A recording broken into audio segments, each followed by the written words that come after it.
Heroes, villains, a tale as old as time, and the never-ending battle to protect truth and justice from those who thrive on chaos and bloodshed. Come with us as we peel back the mask on your beloved Crusaders of Light and dive deep into the dark and twisted abyss of the most feared and hated harbingers of doom. Follow your host, Power Maximus, and everyone's favorite demigod, Lord Triage, as they take a trip down the rabbit hole that is everything super. So, are you a hero or a villain? Either way, find that super suit and suit up for the Super Breakdown.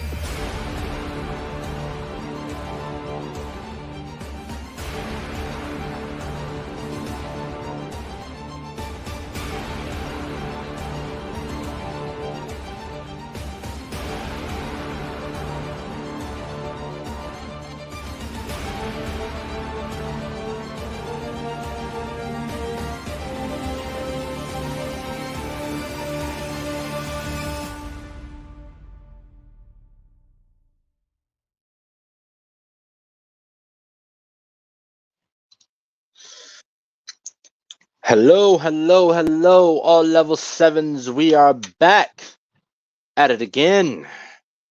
You know who it is. Power Maximus, the Conqueror, aka the Red Wolf. We're here with everyone's favorite demigod, Lord Triage. Welcome to the Super Breakdown. If I still have my soundboard, I'll be putting in a bunch of in there as well.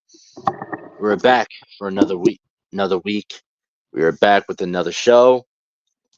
Today it's another double episode. Last week was a double episode. Go check that out. It is on our YouTube, the Super Breakdown Podcast. Check us out. All of our episodes are up there. I am in the process of uploading all of our old episodes from like season 1 and season 2 up onto our Spotify, so you can listen to it on your ride home, or to work, or wherever, whenever. We're here. Today we're talking about let me put it today. We're gonna have a very polarizing episode. And I felt like these characters is kind of like I was just drawn. We were like drawn to these characters. We just had like a magnetic pull to these characters, right? Right? Yeah, I like what you did there. Ah. But yeah, if you haven't read the title already, we're going to be talking about the master of magnetism and the daughter of magnetism, Magneto and Polaris, the father-daughter duo. I mean, I really wouldn't say too much of a duo. They kind of got like a strange relationship, whatever. But yeah, master of magnetism, Magneto, the leader of Wondergore. Oh, not right. No, it's not Wondergore. Wondergore. Why is what? Not Wondergore. It's fucking Genosha. There you go. The ruler of Genosha. No one, because I was just reading something recently that involved Wondergore. Wondergore is like the pretty much the outlaw city or whatever. Yeah, no, not Wondergore. I meant Genosha, the ruler of the mutant sanctuary, Genosha, as well as the leader of the Brotherhood of Mutants, and apparently in the new X-Men '97 show, the leader of the X-Men, as well as his daughter Polaris, also known as Lorna Dane. Oh man, sorry, I've already had like I think this is my second glass. No. I'm about more than halfway through my first glass of Terramana tequila. You know, we love this stuff. Well, I do, at least. This stuff, it's pure agave, one of the smoothest tequilas I've ever drank in my life. Pop it in the freezer for like 30 minutes and it comes out like syrup and it is super sweet and ready to go. Terramana, Dwayne The Rock Johnson, please sponsor us. Mm. All right. Oh, also quick shout out to W as well. A lot of the stuff that we work on and we create wouldn't be possible without W Energy Drink. Check it out. Crotchless, jitterless, super smooth. The flavors are absolutely amazing. Check it out. Look at the bottom of the screen. W.GG. Head over there. Put in. Grab whatever you want. Add it to your cart. Put in the promo code hashtag TSB2023 and get 10% off your entire order. And honestly, that 10% goes a long way. They got a lot of awesome stuff on there. But yeah, let's get into it. Lord Trios, LT, take us away. The Master of Magnetism. Why? Okay, so the Master of Magnetism, the man who is known as Magnus and Eric Lenscher, his journey actually started off on a very low end of society, as he was a citizen in Germany during World War II. At the beginning of the war, his family was moved to Auschwitz by the Nazis, Mm. and Mm. it is So during this. he was alive during the Holocaust. Yes, it is during this period of time where he experiences his powers for the first time, as the children were herded away from the adults. This is a very popular image. You know, we've seen it in several movies, and we've seen it in a few comics where Magneto actually reaches out and rips down a gate after being separated from his parents. Mm. Yeah, Now, that was a very strong scene. We see that at the beginning of the first X-Men movie, I do believe. Yeah, that's how the first X-Men movie opens up. He's being pulled away from his family and he's reaching out, and then the gate's just pulling apart. No one notices, and they turn around. They're like, "What the hell's going on?" Now, how does this affect his time at Auschwitz? And for those who don't know, Auschwitz was one of the largest internment camps during the Holocaust, which contributed to a massive number of deaths by Nazi hands, by gas chamber and other means, poor conditions, and any like the worst possible shit you can imagine was done at Auschwitz. Now, yeah, how does that, him with these powers, how does that affect him, within his time there? well, his powers never truly were allowed to fully develop because he was sick and malnourished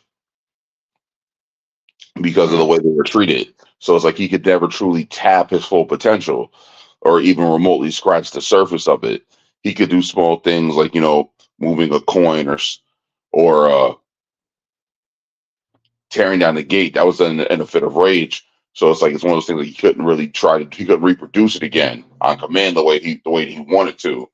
But he actually used his cunning and intelligence to sharpen. He actually sharpened his cunning and intelligence during this period of time, and it was actually his wits that kept him alive during his time in imprisonment.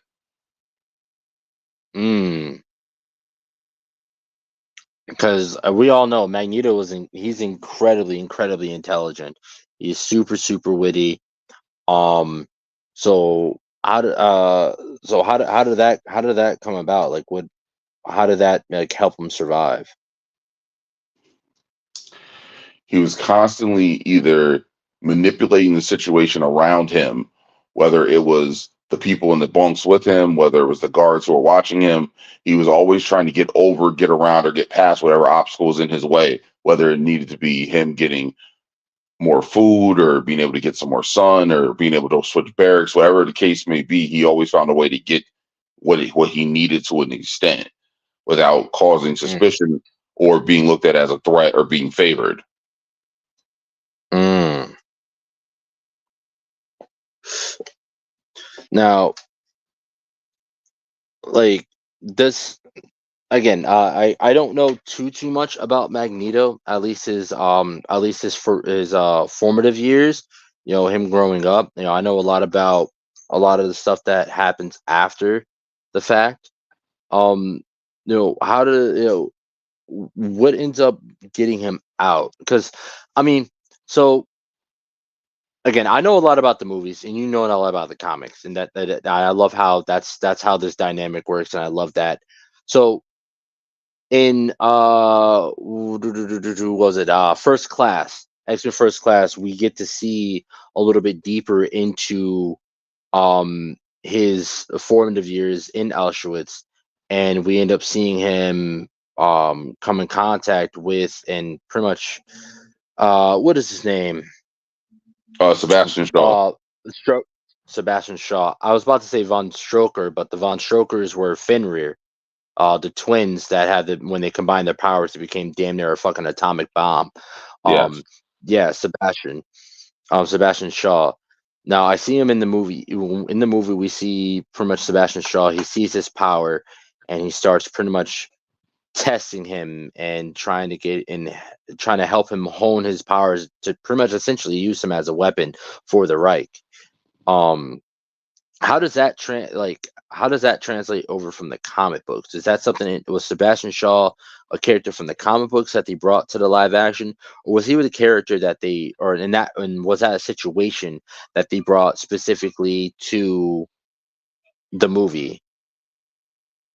As far as I know, that was a situation that was brought specifically to the movie. I've never actually read any evidence that stated Shaw was involved within the Nazi Party. Mm, But the thing that I thought that was really interesting, and this is one of the things where it could have been done, but because good old copyright issues, mm. when Magneto as a child was liberated from Auschwitz, he was actually done by a specific unit, which was known as the Howling Commandos. Wasn't that led by Captain America? Correct. Oh, okay. All right. See, I know something. I know a little bit of something. A little bit of something. Yeah. It was led by Captain America with his second in command being Bucky. Oh. So Yeah, Jack. technically that so that scene in Captain America the First Avenger where he takes that run, goes through and breaks all those kids out. Magneto could have been one of those kids. Correct. There actually was a scene in X-Men Evolution where they actually showed like the documented evidence that is happening because Wolverine is revealed to have been one of the Howling Commandos and part of his unit, and it was supposed to be that when they stormed the barracks and were freeing the prisoners, like Eric as a young boy actually specifically got picked up by Rogers, and Rogers was running in the freedom. And in the process of this, a Nazi soldier threw a grenade, and Magneto saw it and threw it back. Mm. And the only person who saw this was Wolverine. Oh shit. Yeah, this nigga Wolverine is old as shit, dude. Yeah. And he had asked him, he was like, he's a kid. How did you do that? And he just like smiled at him. And he's like, so what's your name? He's like, my name is Eric Lencher. And he said, thank you for saving us. Mm. Mm.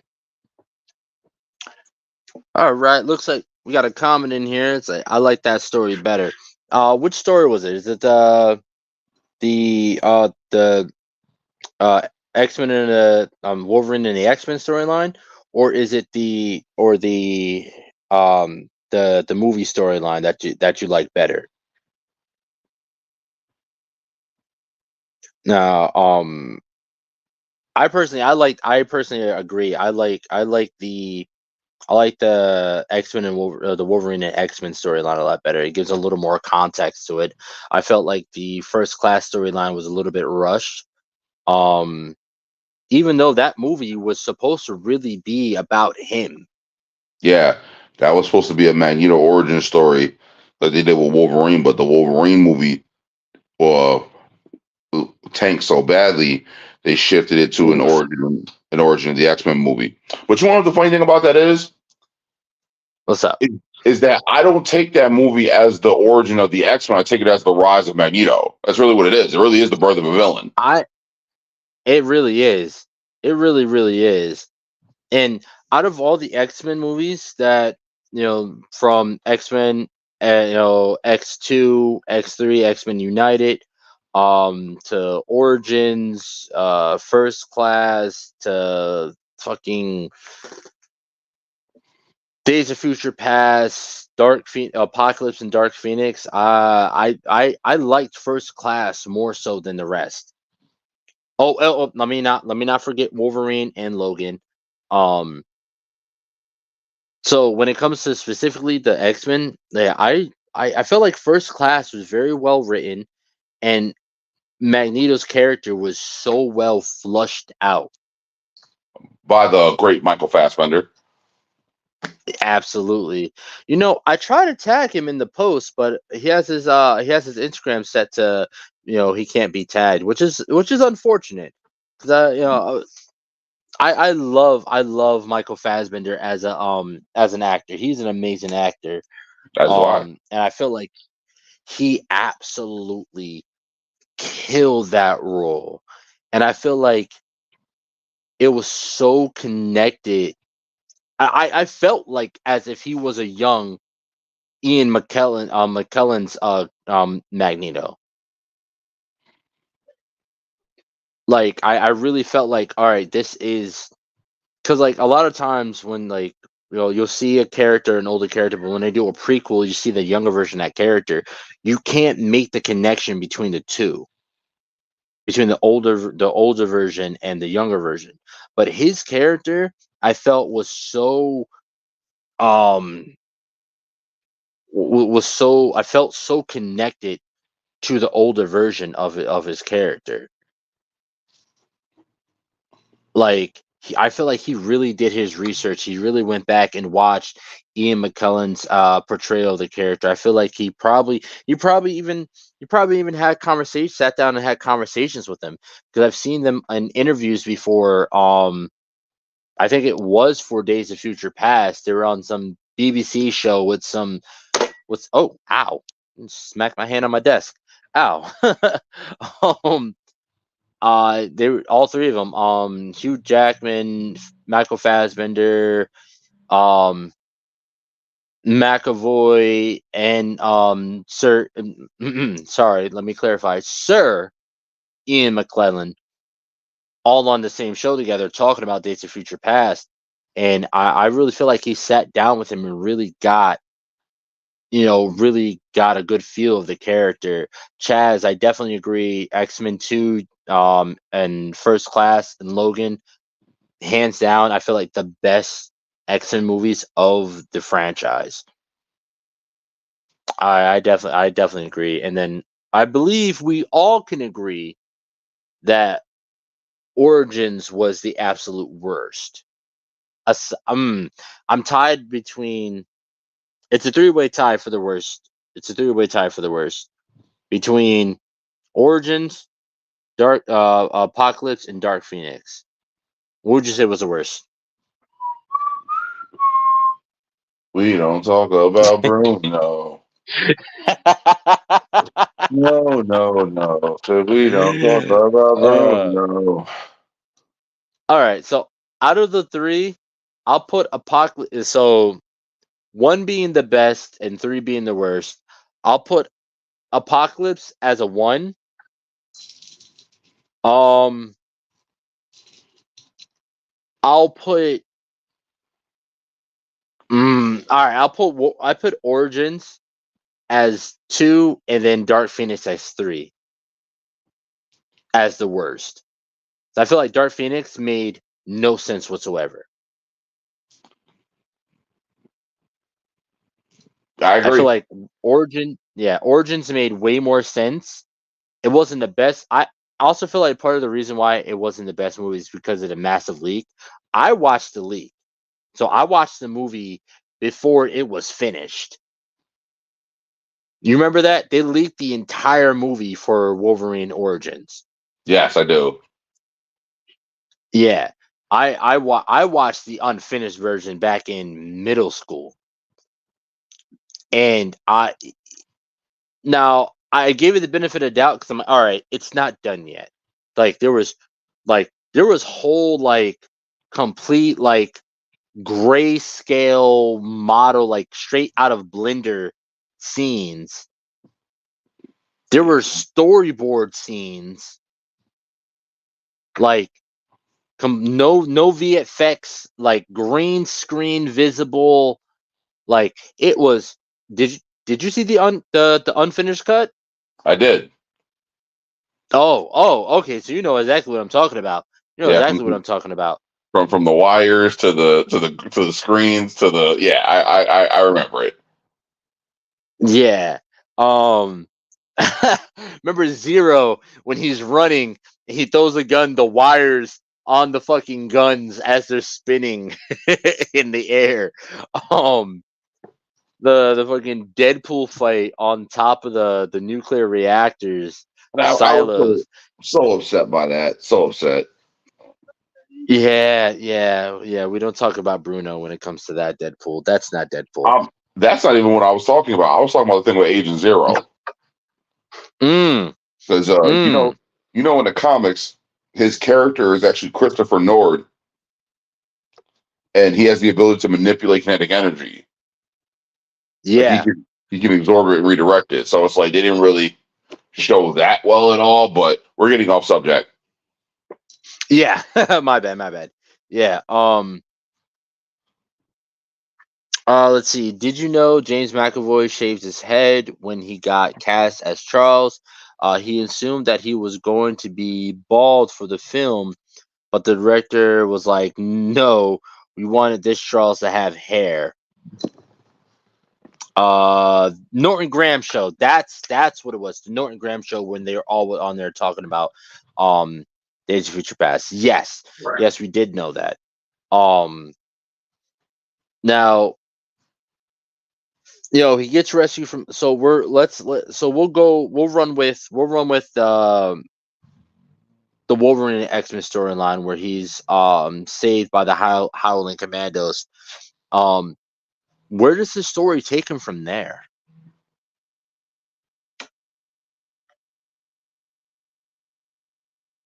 Now, we see him as a child. He stops a grenade, throws a grenade back. Where does his life go from there? We see him as a kid, and next thing you know, we see him as this master of magnetism, leader of the Brotherhood. Because of course, he was a regular. Like him and Charles and Xavier, they had. No, what? Let's go back to. Let's see if we can skip forward. Like, when does he meet Charles? Well, the early life of Magneto is actually something that's very interesting because there is two predominant versions of the story that I know of. The one is actually that he does go and hunt the Gestapos down that ran the camp, as you see in First Class. Mm-hmm. Which I think we can all agree murder is always a little excessive, but if someone deserves it, they deserve it. Especially anyone that had any involvement in the Holocaust. Yeah. Any intentional involvement in the Holocaust. It's okay. It's okay. But Now, there actually is a tie-in where it explains that Magneto did spend his early years traveling, and it was during this period of time that's when he actually comes across Charles Xavier, and Charles reads Magneto's mind. That's when he discovers he's a mutant. damn, Charles had zero respect for personal privacy back then. Well, I always took it as one of those things like where Charles is one of the most powerful telepaths on the planet, like outside of like Jean Grey. So it's like Mm-hmm. I think it's one of those things like right in his youth, and it's like he was also looking for other mutants. So like when he came across Magneto, especially like with everything that Eric's been through, like that's someone. How could that be not someone you don't relate to? True. And it's like the thing was, Magneto was persecuted for his religious beliefs and where he grew up and what I don't want to say political party, but what his system of class was. So I get it, opposed to Charles Xavier, who was from wealth, who's never had to worry about nothing in his life, never had no kind of issues, and he wasn't even paralyzed yet, because it's like it's said in the comics and in the cartoon that Xavier loses the use of his legs after a fight with Magneto, but it's never specifically shown what happened, as far as I know. Yeah, in the comic books, I don't remember, or animated. I don't remember them saying that. Like I know in First Class they show it in First Class with the whole bullet and shit. That scene was fucking heavy. That scene was quite fucking heavy, and it really shows. Aside from the shit that he does in fucking X-Men United and X3, where he fucking moves the entire the Golden State Bridge to Alcatraz. Mm-hmm. Like aside from that, that's some powerful shit, dude. Like, and I'm not counting what we see him do in Apocalypse, where he's pretty much like literally ripping apart an entire city. Well, No, I'm not counting that. Hold on. So my thing with that is that like, this is one of the things I thought was interesting with First Class, and it's like, and then the whole thing we just said with the whole thing, this being the rise of a villain opposed to an actual origin of a team. So to find out that Eric Lencher truly becomes Magneto because of Charles Xavier, like that speaks volumes to their relationship and why they were the way they were the older they got. I mean, in essence, and a big part, Xavier is responsible for helping him hone his skills and making him the lethal machine that he becomes later on in life. That is very true. Very, very true. I mean, it's sort of like the way Obi-Wan Kenobi trained Anakin Skywalker, when Anakin Skywalker already had a bit of a slightly warped perception because of where he was raised. Oh, dude, that is an amazing connection right there. Yeah. Wow.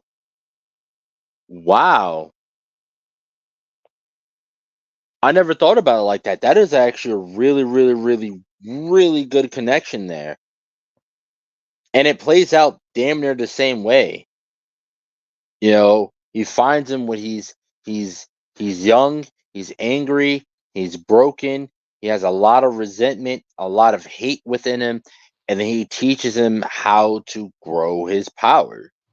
And that in turn ends up pretty much biting everyone in the ass, not just him, but ends up biting the entire world in the ass in turn, because now we have this extremely powerful, extremely angry person.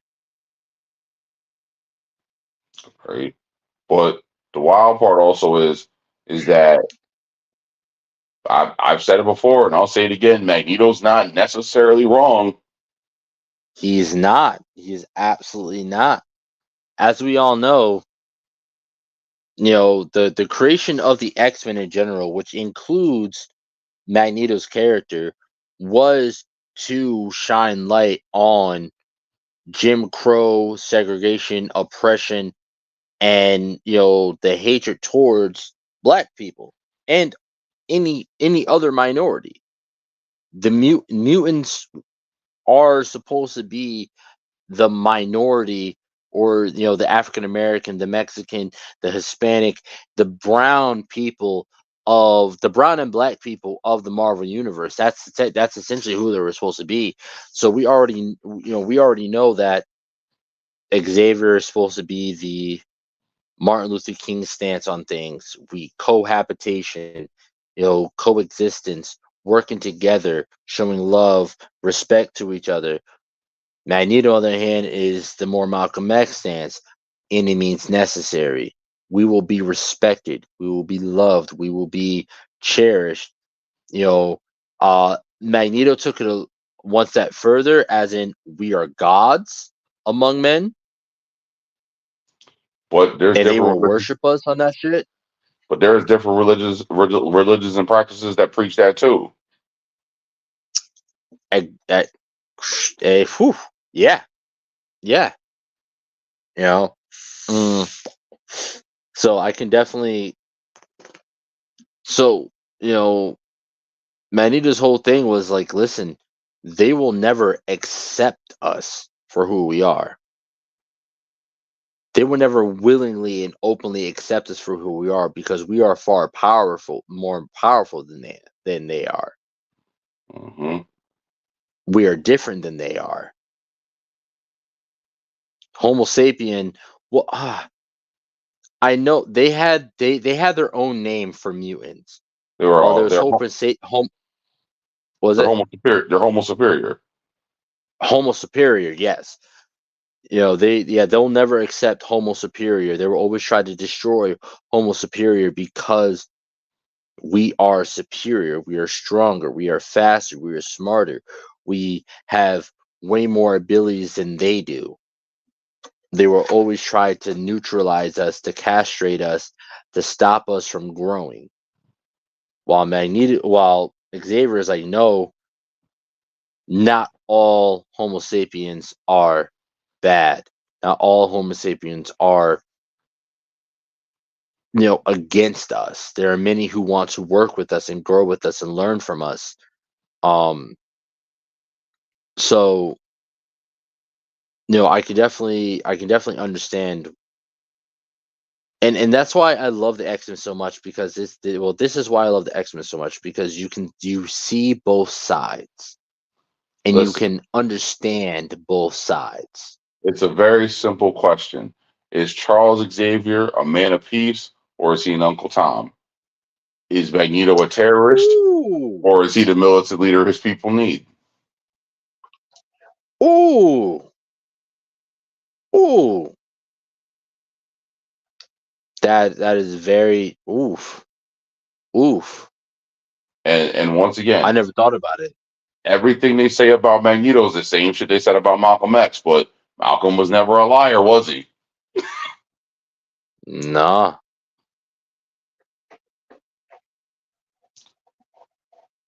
And a lot of people could say that Xavier was naive. A lot Like of people said that Martin. A lot of people said that King was naive as well. Magneto said it himself. Let them pass that law. They'll have you in a cell with a number burned into your forehead. Ooh. All right, Chaz. What's that? What's that? What's the emoji supposed to mean? The emoji supposed to mean I've had a little bit too much, or what? What's that supposed to mean? I feel kind of attacked now.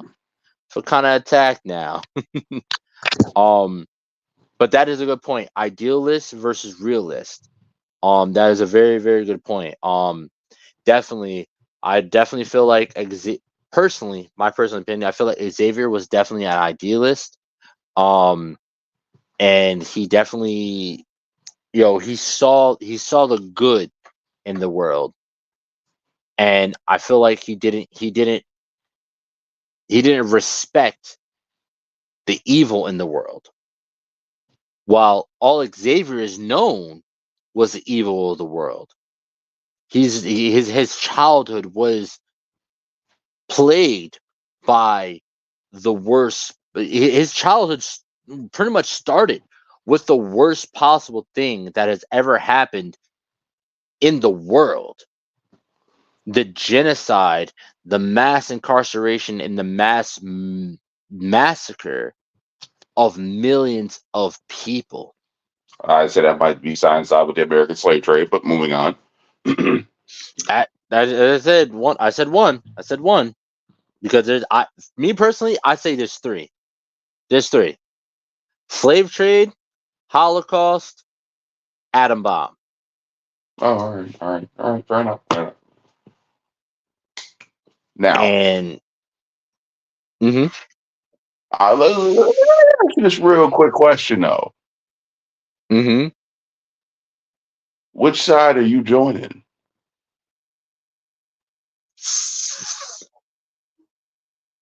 ah, Because as a kid, you want to be part of the X-Men. As an yeah, adult, the Brotherhood you just makes more understand. sense. Yeah, yeah. But remember, there's a third side. There's a third side. A lot of people forget about the third side. And we don't acknowledge Great Jedi here. Stop it. Fuck that. I'm going with the Morlocks, bro. I'm going with the Oh Morlocks. I'm my saying to God. myself, I will hide underground. I'm saying with myself, bro. I'm saying with myself, because they ain't gonna like me no matter what. They ain't gonna like me no matter what. He No said, matter if they do decide to coexist with me, they're still gonna judge me, or they're just gonna choose not to coexist and try to exterminate me either ways. So I'm rocking with the Morlocks. Chaz, I am drinking Terramana tequila, the best tequila that I have honestly ever drank. Shout out to Dwayne The Rock Johnson and Terramana Tequila. Please sponsor us. And it's gluten free. It's gluten free for those who have celiac disease. It is gluten free. whatever the So fuck that means. another reason to drink it. Yeah. Pretty much niggas they can't eat grain. They can't have grains. The body don't like grain. But I don't know. As an adult, as a real answer to your question, as an adult, yeah, I'm definitely as much as I would like to be a man of peace, as much as I would like to be a man of coexistence and cohabitation, a lot of the my life experiences, as much as I would love to be the idealist, I got to be the realist. I real answer to your question, I would rock with the Brotherhood of Evil, of evil mutants. So I love how it went from the Brotherhood of Evil Mutants to just the Brotherhood. And I feel like that speaks volumes, because it's like, are they really evil? No, they're not. They're just a group of misfit mutants that got sick and tired of being treated like shit. I mean, you look at the roster, from Sabretooth to Toad to Mystique to shit Blob. to Blob to Juggernaut. Like, listen, Ooh. I want to do an episode on Juggernaut. that's cool. Yeah, because there's a lot of Juggernaut backstory that not a lot of people know. Everyone thinks, oh, he's just a really buff motherfucker that can run through walls. His power is being strong. No. Juggernaut is like the Black Panther. Juggernaut is a mantle. Yeah, It's that's not just absolutely one right. person. It's a mantle. Yeah, so I would love to dive into Juggernaut. Maybe next week after, sometime soon. But we're talking about the Juggernaut, bitch. Yeah, I love that line. I love that line so much. I'm the Juggernaut, bitch. It was so corny and so cheesy, but I felt like it fit. It fit. It fit. um, but no, yeah, I definitely would have to side with the Brotherhood of Mutants. Mm. What about you? Let me not, because as much as I got a lot of Power Farrakhan, you got a lot of Lord Farrakhan going on too. Listen, man, don't. I got Magneto tattooed on my forearm. You already know what side I'm on. You're right. You're right. I forgot. For those of you who don't know, this man Triage, he's chock full of like pop culture tattoos, from Killmonger to the Teenage Mutant Ninja Turtles. He's loaded. Hey man, my ink is a Let's reflection of my see. journey. Yep, let's see. Chaz says they stole it from my friends of MWE. MWE, what is that? I feel stupid because I feel like I should know this.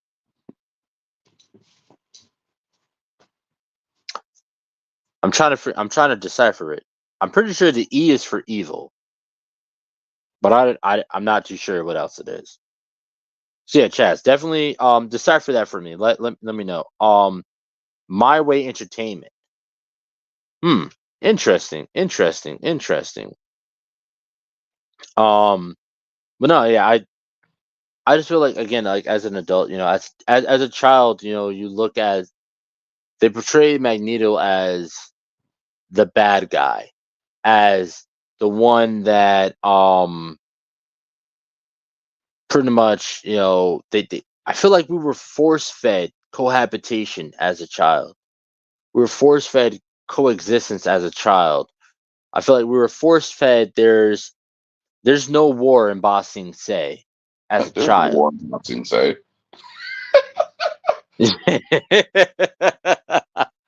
But you get what I'm saying. I feel like growing up, of course my parents, made it clear to me, but I feel like society pushed there's no inequality. Society pushed there's no racial bias. There's no racial profiling. There's no oppression. There's no systematic racism. There's no systematic segregation. There's no red line. Um, and so as a child, you see Magneto as, oh, what? You don't want to, cohabitate with human beings? What? You don't want to coexist with human beings? What? You want to destroy all human beings? Um, so it's like, so as a child, you're like, whoa, hold on, that's bad. But as a black man in America, when you grow up, you start understanding that there is a war in Ba Sing Se. You start understanding that the su- supposed truth as a child the supposed truth that you were told as a child are not necessarily true. That there are those racial biases, those prejudices, those racial profilings, those segregations, those systematic racism. Um, you learn that there is that mass incarceration of black men in America, the breaking up of the the black family home dichotomy, and then you start to understand where Magneto is coming from. Chaz says, I'm a twin. I was practically forced coexistence. Okay, I definitely see that. I definitely see how that works. Trust me, I have siblings too. It's probably a lot more. It's probably worse being a twin. Having someone sharing your face. There's probably a lot worse than that, but I definitely have siblings. I Cohabitation and coexistence. It is possible to an extent. To an extent, after a while, you just kind of want to take their heads off, as much as you love them. Listen, I've moved. But yeah, I haven't lived with mine in years, and I still grapple with killing every last one of those fuckers. same. I've been out for about 4 years now, and I still look at him like, if only we have the same mama or the same daddy. You're lucky. You're lucky. But I love every last one of them. They piss me off. They get on my nerves, but I love every last one of them. But and majority of them are sisters. So yeah, being the oldest boy and having majority younger sisters. Yeah, it's like needles being driven into your brain on a regular basis. As much as I love them so much. I love all of them so much. Um, But But while we're on the subject of family, let's mhm. change gears real quick and talk about Magneto as he attempted to settle down. Yes, because they do show that in which one is it? Is it Days of Future Past when they actually show him settling down? No, it was Apocalypse where he tried. Apocalypse, yes. Yep. Go ahead, take it away, brother. So in the comics, shortly after his traveling of the world, Eric does attempt to settle down and start a life. Now, as we know, in comics, things don't always go the way you like them to. Never. Eric had settled down and married a woman named Magna, and he had actually had a daughter named Anya. Now, Yeah, dur- yes, I forgot about her. during this period of time, there was an incident where the lodging where they were staying was set afire because the townspeople had found out about Magneto being a mutant. Now, Magneto was able to save his wife, but not able to save his daughter.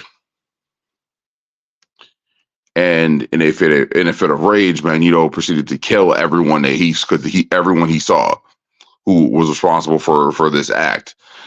His wife, who was terrified by this, wound up fleeing,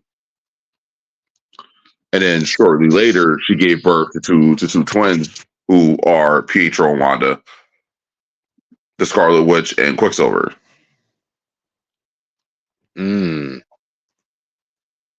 All right, so we're going with the storyline where Wanda and Pietro are his biological daughter and son. Absolutely. All right, because there's the other storyline where Pietro and Wanda were.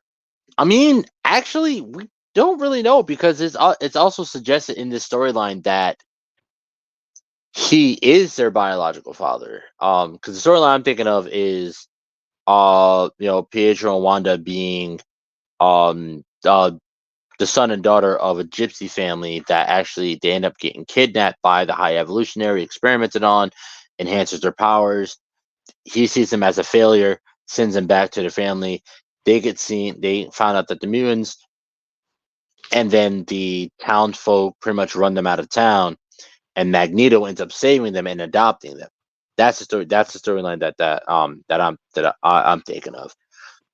But it's also hinted in that they weren't actually that the male the gypsy father that they actually weren't his kids.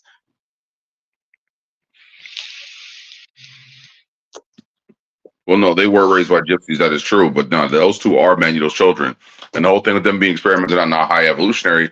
That is all. No, that is all fact. But it's also one of those things like where it ties back into where we've seen in the movies where they got experimented on by Strucker.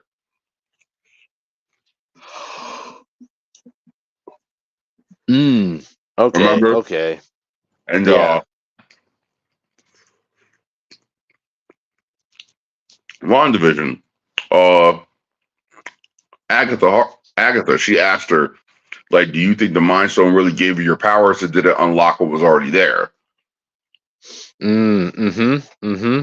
And this is one of the reasons why I said I'm so annoyed by them killing both of them off the way they did, because we're getting to the point where we're actually ready to see the mutants, and it's like to see them reunite with Magneto would have been priceless. Absolutely. And of course, Wanda. I feel like Wanda is the strongest being that we've seen in the MCU thus far. To my knowledge, yeah, her being a Nexus being and her being able to, on a whim, being able to step into other realities. She's the strongest. She would essentially be the strongest mutant that we've seen thus far within the MCU. Because the only other mutant that we've seen in the MCU, that would be close to that would be Charles and Multiverse of Madness. Right? Yes or no?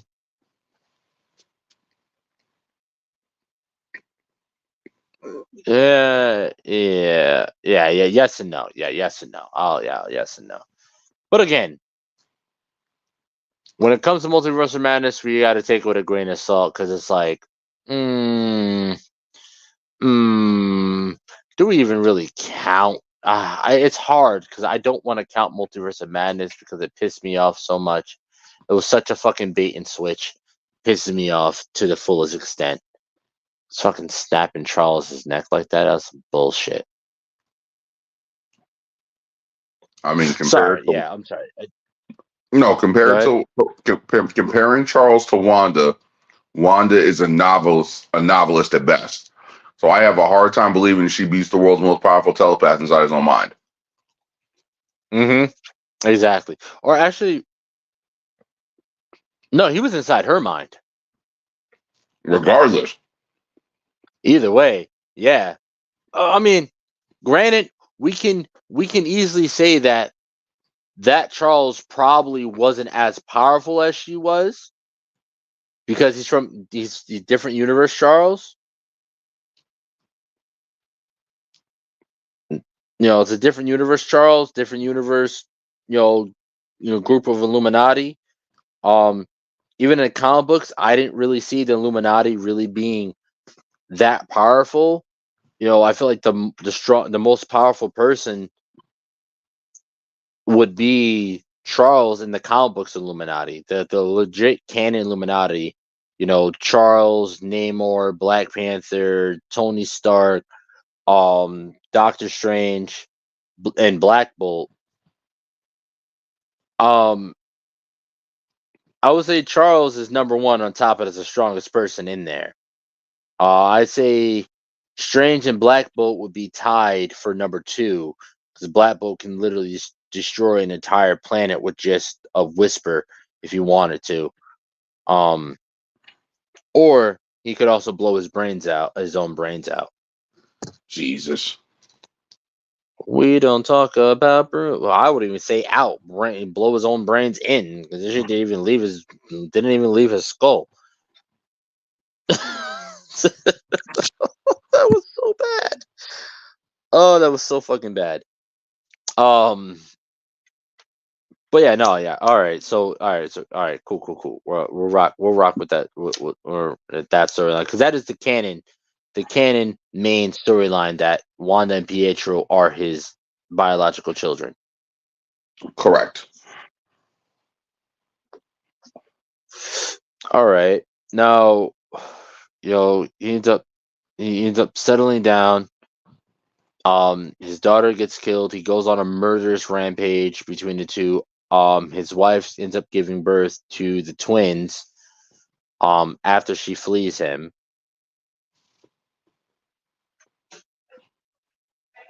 Where does he take it from here? His wife leaves him. How does that reunion eventually happen, and what leads up to it? Well, so Magneto went looking for her, and in the process of trying to find her, this is when the twins, their powers had activated, where Wanda had saved. But if memory serves me correctly, Wanda had saved a small child from being crushed by a boulder, and people saw it and labeled her a witch, and they were actually getting ready to lynch her. They're going to burn her at this. They're going to burn her at the stake. And then Pietro, seeing this, went to run to her aid, and that's when his power activated. And they saw just how fast he was. And then it's like, oh, he's a witch too, kill him also. And then in the process of all this happening, who shows up with Magneto? So Magneto realizing that these two have to be mutants, or that even if he didn't realize at the moment, he realized that they were different and they were being prosecuted by people that didn't understand them. So he came to their defense, and then he offered them a place in what would become his first incarnation of the Brotherhood of Mutants.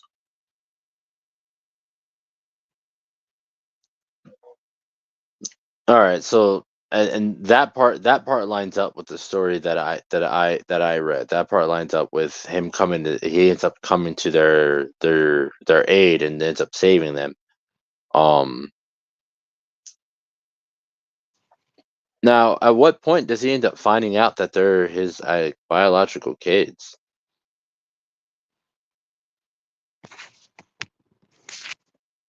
It's actually not for Now, several years later. But mm, the thing that was interesting is that Wanda and Pietro actually were never true believers in Magneto's cause. They basically stayed with him out of loyalty because they felt like they owed him a debt. And then there is an issue where things go a little sideways and they basically have a falling out and they wind up leaving on their own. And during this period of time is when they come across the Avengers and they get brought into that fold, become part of that team. mm, everything fucking leads back to the Avengers. Doesn't it always? Uh-huh. Uh-huh. Mm. Now, Magneto, there's so much that goes into Magneto's character. Um, Again, like I said, I have more knowledge about like the movies than I do the comic books. Now I do want to point out between me and you, I would also like to I want to revisit the Venom because I would like to do like the King in Black story, bro. Mm-hmm. I'm not even halfway through. Like that story is so long, I'm not even halfway through. I just got to Elektra as Daredevil storyline. So, I definitely want to circle back and touch on that. Um, and I bring that up because we just talk about everything leads back to the Avengers, and this shit leads back to the Avengers. So I definitely want to touch on that as well. So level sevens, you can look forward to Juggernaut episode and a King in Black episode coming soon. Within this season, within this year, you'll definitely see both of those episodes. So keep an eye out for it. Um, with Magneto, where we see him, he starts building the Brotherhood of Evil. Um, where as he does his transition from, what, I'm gonna stop trying to do this crusade on my own. I'm gonna build this team of mutants that believe in my cause. How does that come about? I Because personally, I haven't read or seen anything on the actual formation of the Brotherhood of Mutants. Well, the Brotherhood itself has never truly ever expanded upon individually, like where, when, or where they were formed. Like there is no Brotherhood issue like there is with the Avengers, and there has been multiple. Really? Yes, like there is an issue that shows the origin of the Avengers, like when they fight Loki, just like the way they did in the movie. Yeah. But there is no issue Hmm. that shows the origin of the Brotherhood. I mean, they're first seen in Uncanny X-Men #4, but it's like there's no like definitive story that shows them all being brought together. That is quite interesting. I would love to see that. And the team has actually I would, varied yeah. dramatically depending on who's leading it. Depending on who's leading it. So Magneto wasn't the first leader of the Brotherhood?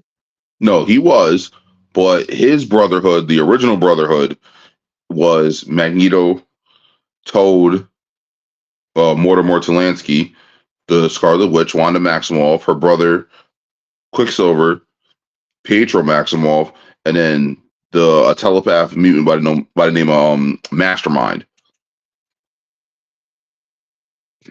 Oh, so now Now, there's two characters in there that I've never heard of before. Toad, Mortimer Zelensky. Okay. I thought it was no, all right. And then Mastermind. Yeah. So he was basically Yeah, Magneto's Mastermind. Never heard resident. of Mastermind before. He was Magneto's basically resident telepath. Before Emma came along. Correct. Now, I love the fact that Emma Frost did go on to bigger and better things. Instead of being a part of the Brotherhood of Mutants, she ends up becoming a part of the Hellfire Club, which is an even bigger group of air quotes evil mutants. So I do appreciate that. On top of her working with the Essex Foundation as well for a little while there too. For those who don't know, Essex, Mr. Sinister. Right. Let's see. Then we have the second incarnation of the Brotherhood. This is one that we see a lot in the '90s cartoon, which is led by Mystique, which also includes Blob, Avalanche, and Pyro. Yeah, we get to see the second iteration of Heavy in X-Men Evolution, which I kind of feel like that show was so underrated.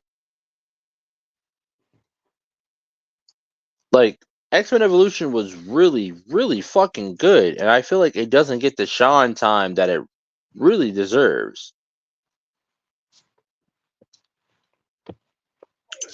I agree. I feel like it focused equal parts on them being mutants and heroes, as well as them being, kids and This having to still go through daily life of like of a kid. this day-to-day shit, yeah. Mm-hmm. While also trying to hide their powers and keep their powers in control while their abilities are still evolving and growing. I remember the episode where looking whose power, I think it was Cyclops, his powers evolve a little bit stronger, his being becomes stronger, and he was fighting with that, trying to keep his shit together with that. Same thing with Nightcrawler trying to make sure. I remember the episode where his cloaking device that he wore as a watch like kept malfunctioning. Like his tail would pop up here and there. His fingers would go from 5 back to 4. I'm sorry, back to 3. That show was so very underrated, and Mystique got so much shine time as she deserved. And that's when we get the storyline where Rogue and Nightcrawler are technically brother and sister, or siblings, because kind of find out Rogue is Mystique's daughter. As we all know, Nightcrawler is Mystique's son. And then they recently just redid his origin, Nightcrawler. Yeah, we're not going to touch on that right now. Yeah, we're not going to talk about that. We'll say that for another time. Now, after this, Magneto ends up having another daughter, another child. Correct. Now, is there between that time, is there more that goes on with his life in between there?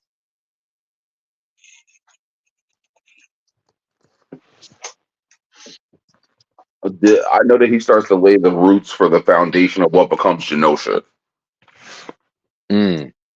All right.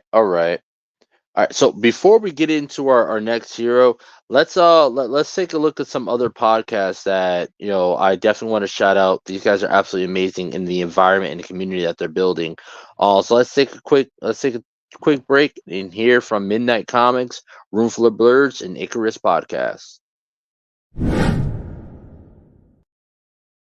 Gonna everybody? Lloyd Jones with Midnight Comics here, and we'd like to introduce you guys to our show, The Indie Breakdown, a show where we break down your favorite indie comic book characters' power, stats, and abilities, and get them ready for an eventual indie versus matchup. All Indie Breakdown episodes go live first on Spotify and on Patreon, with them eventually showing up on YouTube. So if you guys want to check out The Indie Breakdown and learn more from your favorite indie comic book creators, now's the time to do so. We hope you guys decide to tune in, and remember, until next time, midnight is coming.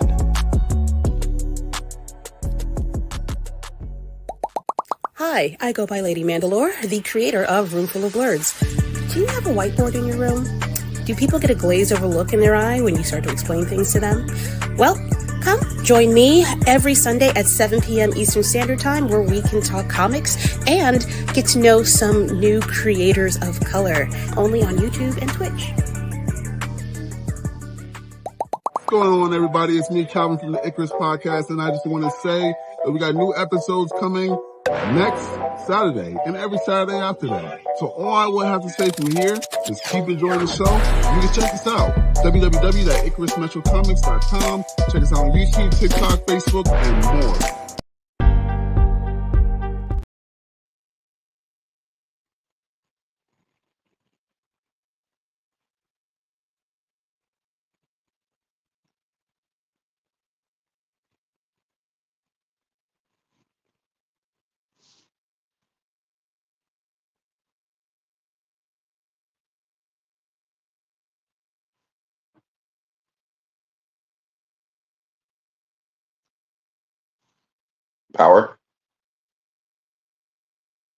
Power.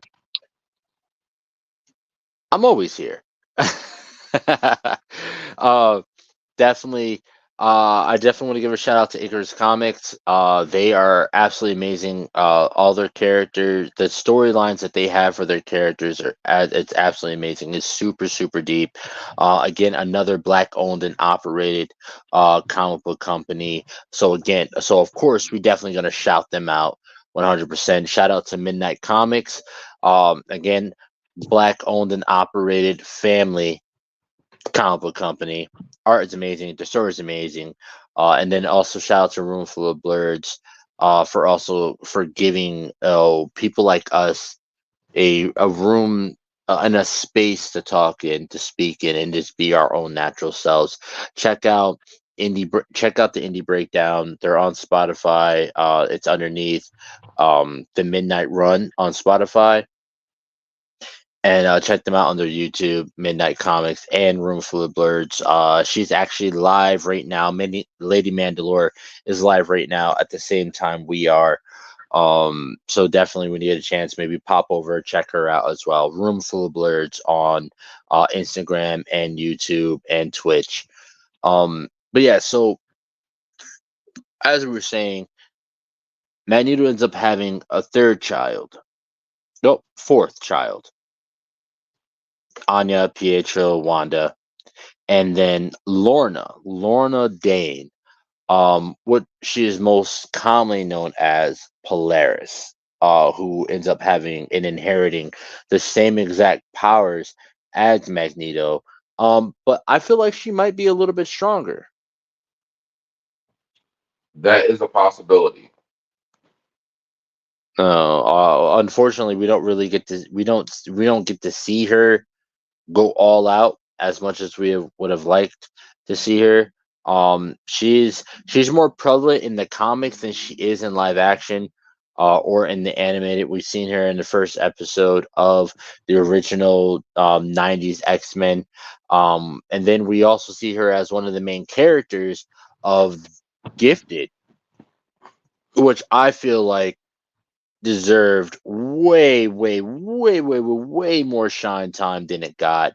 Only got 2 seasons. The story was getting good, and then it canceled the show. But she is literally, I would say the second main character or third main character. As far as the mutants go, she is definitely top tier, and she is played perfectly by the beautiful Emma Dumont. I see you. Oh God, yes.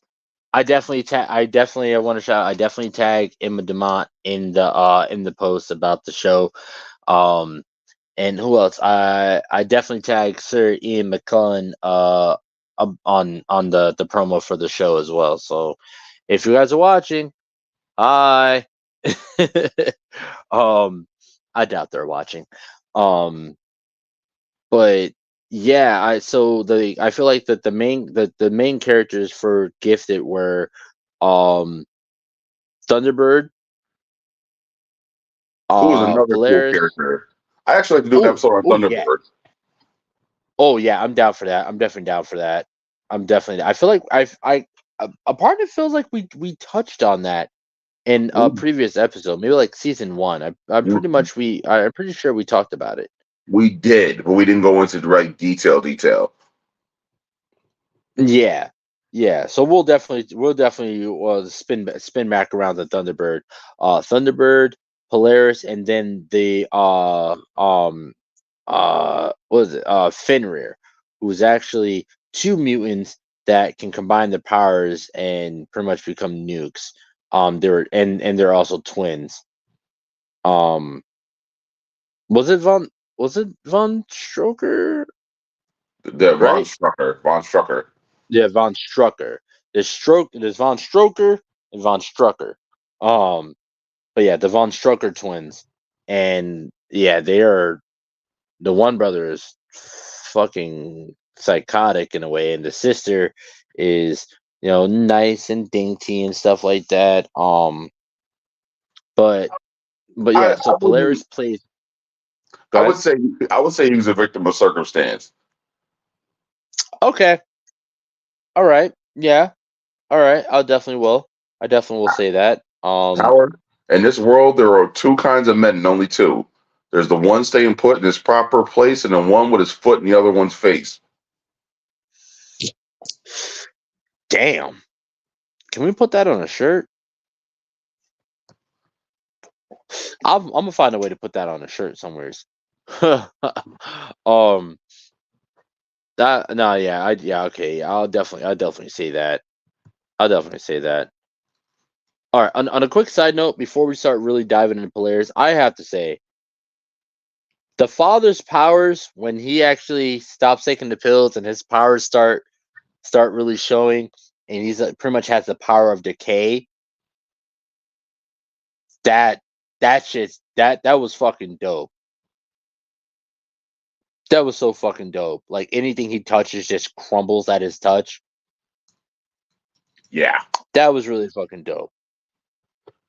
Kind of find out the father was a mutant the whole time, and he was they had him taking medicine to fucking like to suppress his mutant abilities.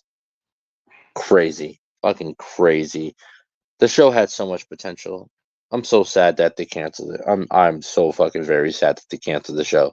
But yeah, Polaris, she was, I believe she pretty much became the main character of the show. Even though it started out as Thunderbird, but she pretty much ended up ruling that show. Well, I think it's one of those things where because of her idealism, her power, her lineage, it was a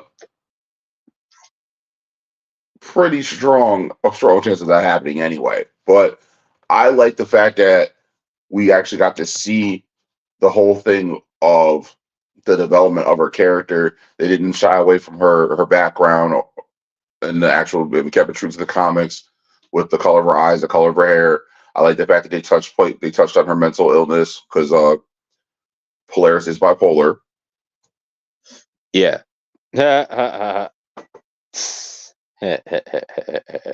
Not laughing at bipolar, but laughing at the fact that her name is Polaris and she's bipolar. So it's just the wordplay on it was is pretty funny, and then not making fun of the bipolar syndrome, because that shit's really fucking serious. I apologize for dumbass, ladies and gentlemen. Sometimes power forgets where he's at. Last time I checked, I am at home in my room. And actually, I actually have bipolar as well, so I can laugh about it. Ha ha ha ha ha. This shit sucks. Jesus. It's a Terramana talking at this point in time. I would definitely say that. Like, you're like, what, 3 glasses Now, in? not even close. This is still my first glass. I refilled it after it hit half. Oh, God. Mm-hmm. You know what? I'm at the bottom of it now. Fuck it. I mean, we got another 45. You sure you're not going to refill it again? I didn't say that. I didn't say I wouldn't. I did not say I wouldn't. Never said that. Never said that. The Terramana is the only thing that is the only other thing that makes this show entertaining besides you and your wild ass theories about characters and who they are. Listen. Winnie the Pooh. It always goes back to Woody. I'm just saying. You want to talk about me, sir? You got some. You have some triggers here. Some of our best clips come from you. Literally, dude. I go through these shows trying to break down, and get some good clips that I can put out there for people, and all I can find are the clips of you going off. Only seriously, go through our Instagram, look at all the clips we have. Majority of them are of you. Majority of them are of you. Yes, I remember the Winnie the Pooh thing, the fuck prep time, saying that someone who got remain nameless might not be pro-black. Yes, I remember. I was there.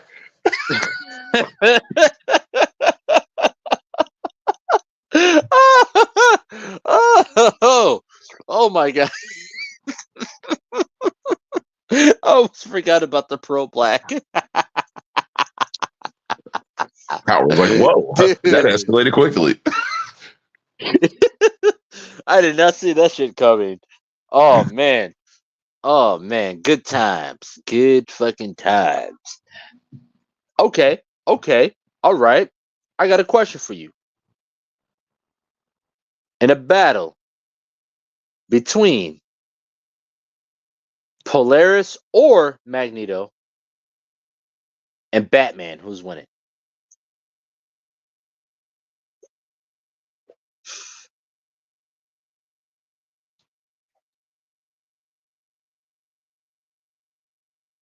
With or without prep time?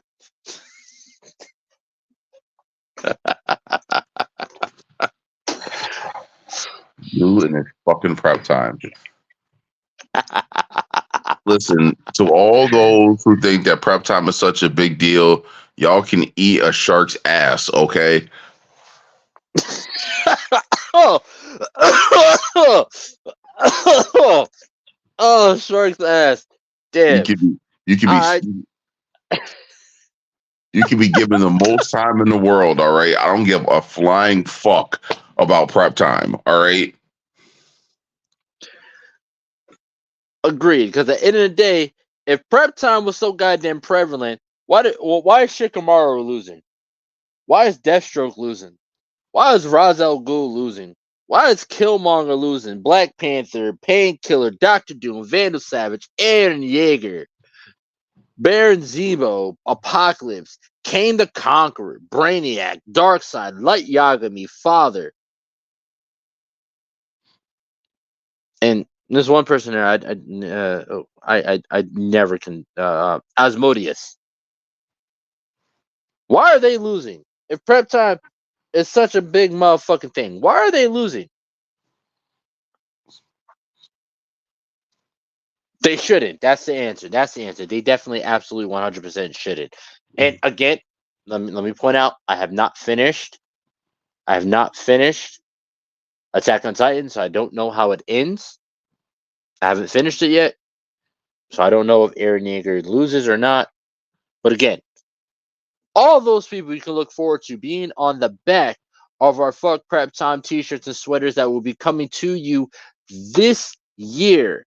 This year, our merch line will be launching. Our Fuck Prep Time merch line will be launching t-shirts, sweaters, pants, cups, mugs. Hell, if you want it as a rug, we can do a rug. We can do a poster. We can do a canvas. We can pop them up there. You guys can get pictures and canvases of this shit. I'm this close to will putting be fuck prep available. time to my condoms. Hey, fuck prep time. Pop them on and go. Pop them on and go. You know what? Now I'm thinking about that. I feel like that would be kind of counterintuitive. That was the point. Yeah.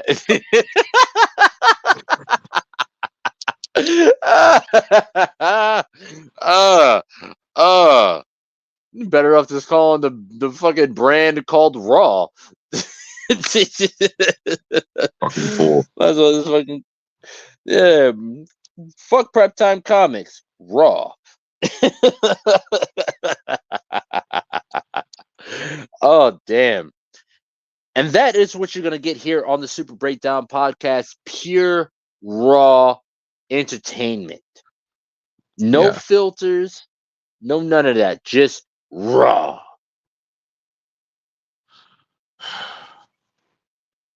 But the character of Lorna Dane was a very interesting thing because initially, Lorna's mother had an affair with Magneto. Okay. So Magneto might not even have been aware of Lorna's existence if it hadn't have been an incident from when she was little. So when her stepfather, or the man who she believed to be her father, was a pilot, and how he was flying the two of them somewhere, and he confronted his wife about Lorna's nature because Lorna was born with green hair and green eyes. Now, clearly marking her as a mutant. So in the process of them two arguing, the conversation got heated. Lorna got upset, and she basically caused an electromagnetic pulse that ripped the plane to pieces. So is that how Hal Jordan got his powers? Hal Jordan.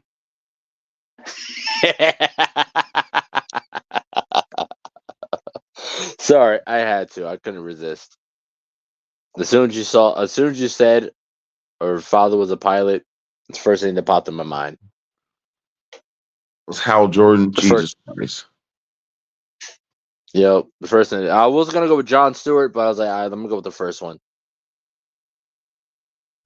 Because she's white. I couldn't say Hal Jordan because that would make her mix. So I'm sorry, I couldn't say Jon Stewart because that wouldn't have worked right. So I said fucking Hal Jordan. Yes. For the people I know, different universes. I know. Okay, I know. But so she was, even as a kid, she was powerful enough to pretty much rip apart a plane. Yes. Jesus. And how the electromagnetic pulse was so strong that Magneto was drawn to it and came to investigate and found her. Oh shit! So she ended up accidentally killing her father. She wound up accidentally killing her mother and her stepfather. Yes. Oh, her mother was on the plane too. Yes. Oh shit. Oh wow. Damn. I'm really thinking about it. That song, Papa Was a Rolling Stone. Wherever he laid his helmet was his home. Jesus Damn, Magneto. Christ. Jesus Christ. So it was during this period of time where Eric actually takes Lorna in and begins to mentor her and condition her in small ways to use her powers. But it is a long time before we actually get to see her fully develop them. Now, the thing that I always thought was interesting was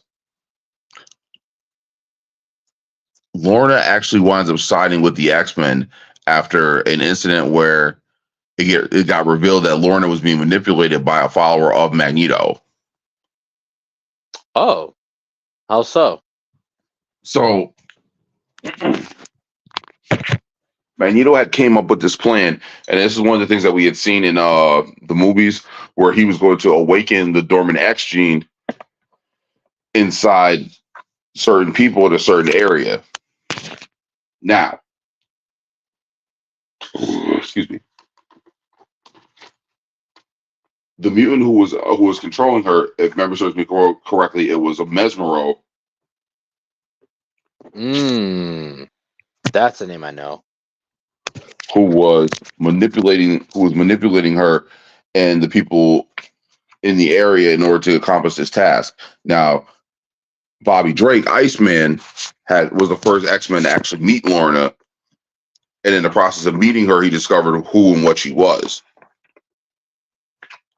Now, when he discovered her, he was able to snap her out of her trance, and in doing so, she revealed her true mutant nature to the rest of the X-Men. Okay. Now, once again, here's where things begin to become interesting and start to go sideways. After Lorna winds up joining the X-Men and siding with them, shortly after that, she falls in love with Havoc, who is Alexander Summers, who is Scott Alexander Summers. Yeah. Yep. Now, well, now, hold on. Let's clarify. Scott Summers' brother or father? Brother, because Warhawk is his father, right? Or because their father is a mutant as well. He's a member of the Starjammers. Well, what was his name again? Said the father's name? Yeah, I can't remember. He had his code name as well. I actually don't know off the top of my head. Damn, I gotta remember because I used to remember because I remember the episode of. I don't remember if it was Evolution or the '90s X-Men where they actually come across Havoc and they start telling him about what happened, the plane crash that the brothers were in, and they only ended up finding Scott and not his brother, and his brother ends up joining the Brotherhood for a very short time.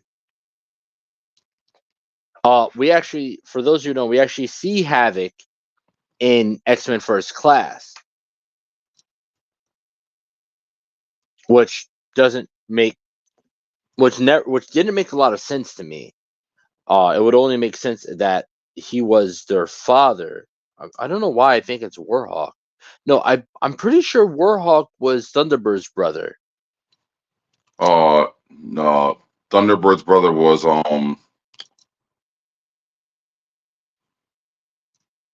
wow, what the fuck?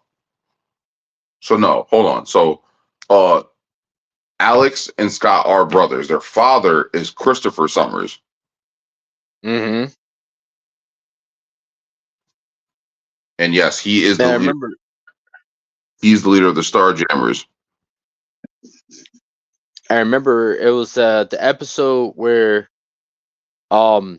Magneto actually convinces Scott and his brother to go into the mutant amplifier, and they had actually teamed up with their father to kind of like to bring them back in a way. There was an episode when they teamed up with their father in space. In Evolution? No, I don't remember which one it was. I remember it was original 90s X-Men. I think it might have been the original 90s X-Men. Yes, that makes more sense. It's a very vague memory. It's like super vague memory. And again, I have to go back and rewatch all that before March. What? 97 comes out this month, I believe. Don't ask me. Damn. I believe X-Men 97 comes out this month, either this month or next month, one of the two. But I want to go back and try my best to rewatch all 75 episodes of the original X-Men. It was a lot. There was actually a decent number of episodes for that.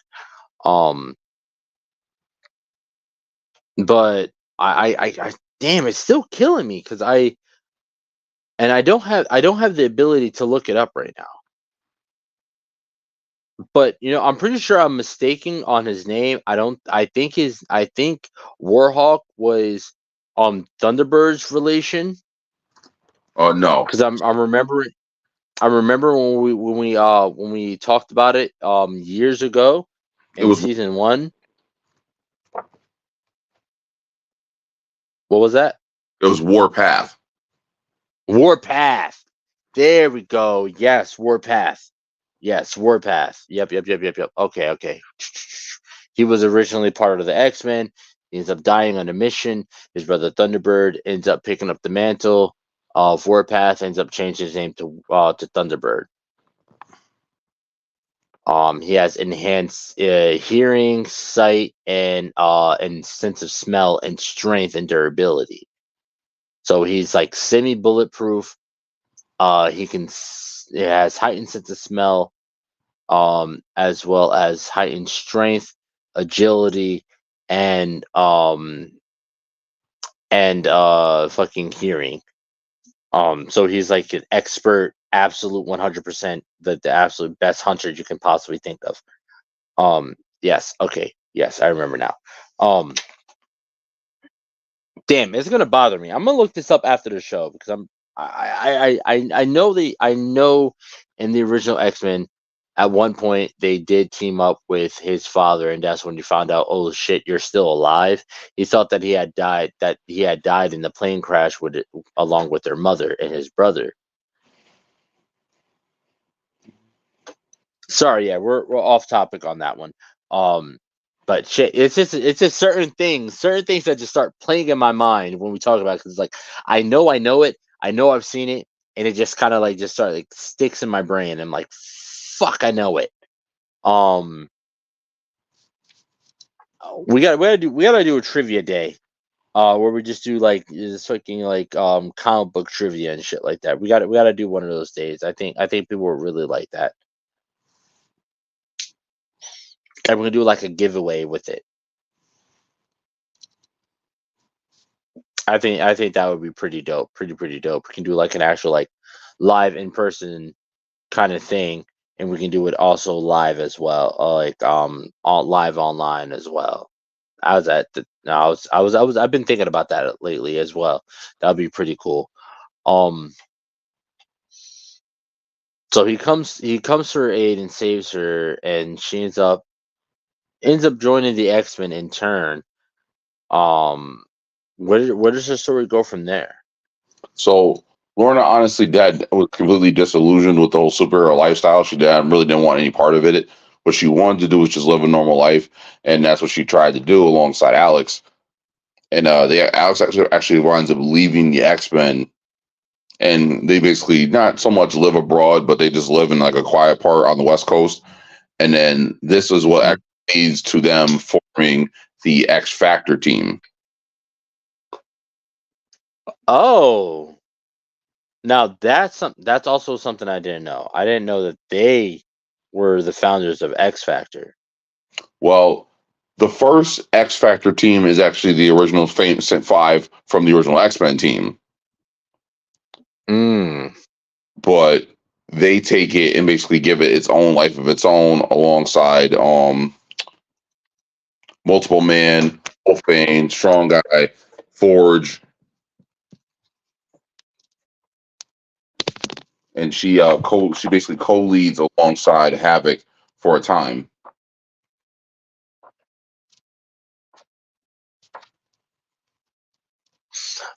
Oh, okay. So that's something.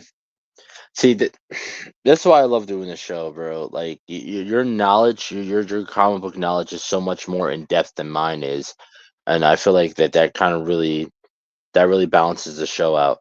So I didn't know that they pretty much started their own incarnation of the X Factor. So that's very, very, very new to me. Now, as we see her in Gifted, we see her. She's a part of the Mutant Underground. Not necessarily the Morlocks, but pretty much so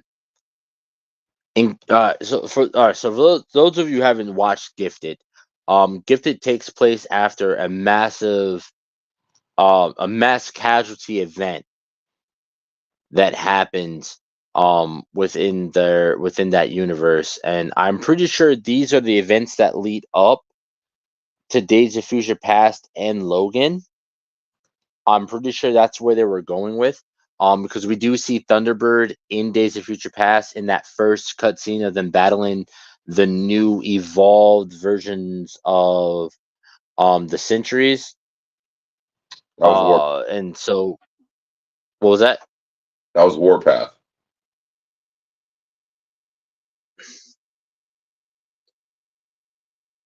I'm pretty sure it was the same actor though. It's not. It isn't? Take my word on it. Trust me, it's not. Oh, absolutely, 100%. You say that, I'm gonna take your word on it. I'm gonna trust you. So we see Warpath. We definitely do see we see Warpath. Thus, and these are the things because we see the start of the Century program in Gifted. We see her and I don't think they ever really give him a code name. He had the ability to emit pretty much the same power of the sun from his hands. Oh, you're talking about Marco Diaz. He was Eclipse. Yep, Eclipse. Yeah. And from actually what I learned is that he wasn't in the comics. He's a character that they made specifically for the show. Correct. And I love this character. Yo, tell me why for the longest time I thought he was Oscar Isaac.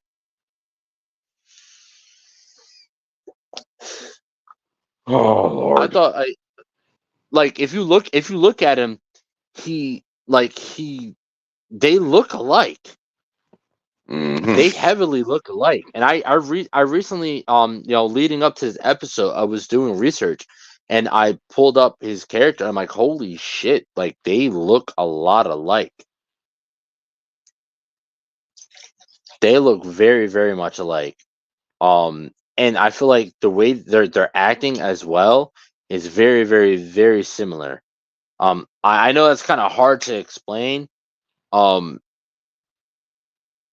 I feel like the same they gave the same effort and they put in the same level of passion. So it kind of felt very, very similar. So we see Eclipse and Polaris, she's a part of this mutant on the ground. They're helping, hide other mutants that are coming to them for safety, for refuge.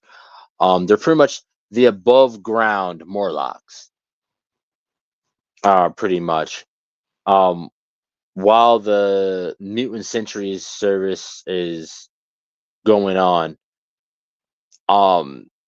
So within that we see her ends up, she knows who her father is. She knows exactly who her father is. She knows her lineage. She knows where she comes from. She knows. So we're also under the impression that Magneto is dead, and the X-Men have disbanded completely, and that they're no longer a thing. Which I'm pretty sure this is what ends up leading up to Logan, the events that happen in Logan, where the X-Men are no longer heroes or no longer, relevant or a part of the solution. But within the series, we see her start to grow. We see that animosity and hate within her start to grow for Homo sapiens. We see the prosecution and the oppression of mutants. We see them being locked up, being murdered, killed. Even her herself being previously locked up by the Century project or program, one of the two. This why does he keep saying Century Sentinel program? I'm sorry because I've been seeing a lot of things about them bringing a Century into the MCU as well. You want to? And plus, go ahead. I actually rewatched The Gifted recently, and something I thought that was really interesting is because they're called the Sentinel Services, and they constantly refer to them as the SS agents. Mm-hmm. Oh. SS, like the Gestapo's. Yeah, that's why I said, oh. I was like, oh. Oh, shit. Oh, goddamn. Oh. Oof. That's why I can never get Oof. one dude who was don't get me wrong, I got the whole thing with him killing his daughter and him having his animosity, but he was a minority hunting minorities, man. I couldn't co-sign that. But he does end up breaking off from them though. Yeah, and then he wanted to join the Purifiers, and the Purifiers are like their version of Their version of what? the Purifiers are basically their version of the clan. Yeah. Yeah. Yeah. That damn, bro. I can't even redeem him. Can't even redeem him. You go Like, from Nazi to neo-Nazi. like And he's bald. Fuck. I mean, I get it. I get the whole thing with that, with them killing his daughter and him wanting revenge, and then him having to relive the memories because of Dreamer. But I just couldn't co-sign that character. I couldn't. No, absolutely. Absolutely. I felt like season 3, because season 1, he was with the SS. Season 2, Purifiers. I definitely could have seen him in season 3 coming around completely to the mutant side. Because that's definitely where his character was going. Because by the end of season 2, he didn't agree with the Purifiers and what they were doing. So by season 3, I definitely could have seen his character arc going full mutant, mutant side of things, and his hate and his understanding of like it's not all mutants' fault for what happened.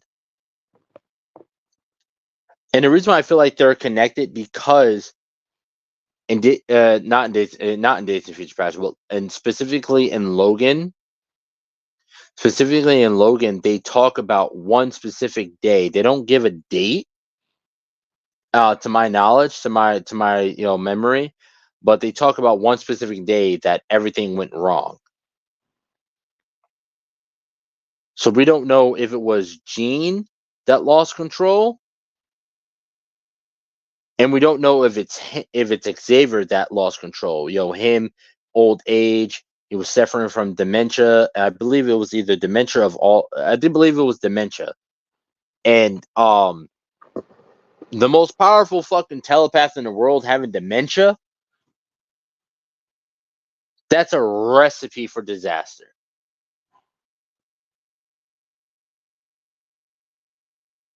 That's a recipe for disaster. And I'm pretty sure in Logan, we get to see little flashbacks of what happens that day. And again, these are a lot of things that I got to go back and rewatch that I haven't rewatched in a long time. So forgive me for my ignorance on the topic. But I can definitely have seen his character going back and then and becoming full circle to the mutant side, because we also see Blink in that show as well. She has the power to pretty much teleport between areas, but also eventually her powers evolve that she's able to teleport and open portals through time. And that's where season 2 of Gifted ends. Where we I just want to point out that I'm so happy we get to see Bishop's father, the leader of the Morlocks, who has the same abilities as Bishop. He's able to absorb energy and redirect it. I never thought about that. Yeah, that's Bishop's father.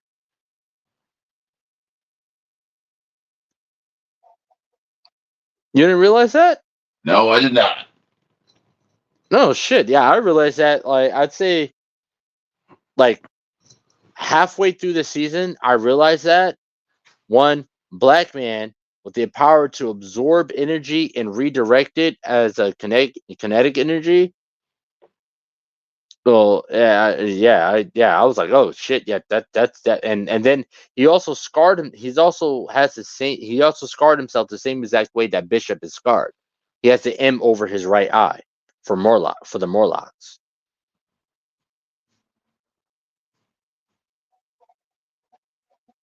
A lot of people are like, oh, that's an M for mutant. No, it's an M for Morlocks.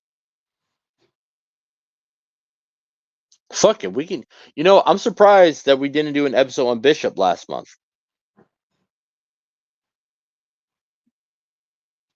No, it just didn't. It just didn't occur to me. And I want to point out, I'm a 100% advocate for Method Man playing Bishop. Seconded. Absolutely, he wants to play Bishop. Let the man play Bishop. Let the man play Bishop. He was already in Luke Cage. So Method Man, his image is already a part of the MCU. He was in Luke Cage. I would let him make a joke about it. Like, hey, has anyone ever told you look like Method Man? He's like, yeah, I hear it all the time. Yes. Oh, I would love that. I would love that. Because Bishop is a mutant from the future. He's not a part of the current day or main X-Men. He's a part of the future X-Men. He's part of the X-Men that Cable's a part of. Man, fuck Cable. A part of me wants to ask about that now, but also a part of me wants to say that for another episode. All right, quick. Why fuck Cable? I hate telepaths, period.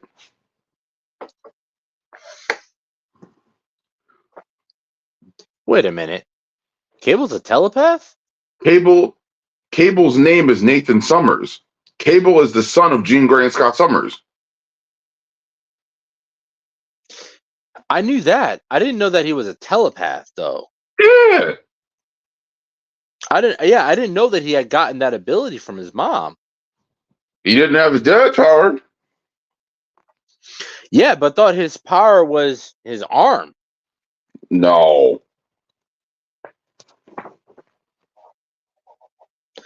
Well, I guess we're doing an episode about Cable this season because I need to learn. I need to know. Hold on.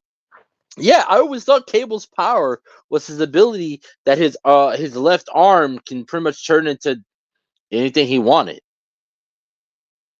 No, he possesses enhanced strength and he has telekinetic and telepathic abilities. What the fuck? Oh, they definitely downplayed him in Deadpool 2. Yeah. Oh, shit. Oh, they downplayed the shit out of him. Oh, god damn, that pisses me off now. Oh.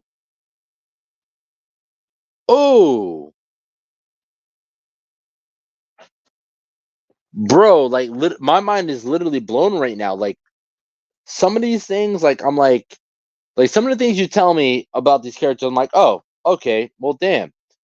But no, like, I was dead ass adamant about Cable's powers. I thought that was his shit. I thought he had the enhanced strength, enhanced durability that damn near all mutants end up having, but he just ended up having the bionic arm as well that pretty much added to his powers and abilities. Plus the robotic eye. Yes, the eye, I'm not going to lie. I don't remember the story behind the eye. Yeah, I'm pretty sure it was the same thing as the rest of his cybernetics. There was an incident with the Sentinels, and he lost his eye, and he ended up, getting it replaced with a bionic eye.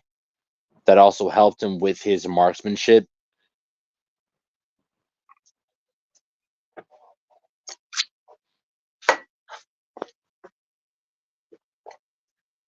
Damn. That really fucks me up. That bothers me. We got it. All right. Damn. Fuck. bro. I know. We normally don't do this, but want to talk about Cable next? We can. I'm definitely down because like I need to know. I need to learn more now. I need to know more. And I'm pretty sure that a lot of people, unless they were a hardcore comic book readers like you are, not a lot of people know that. A lot of people know him based off of what they see. I'm pretty sure we don't see those abilities in the animated series because I know in the '90s series we do see them team up with Cable and Bishop.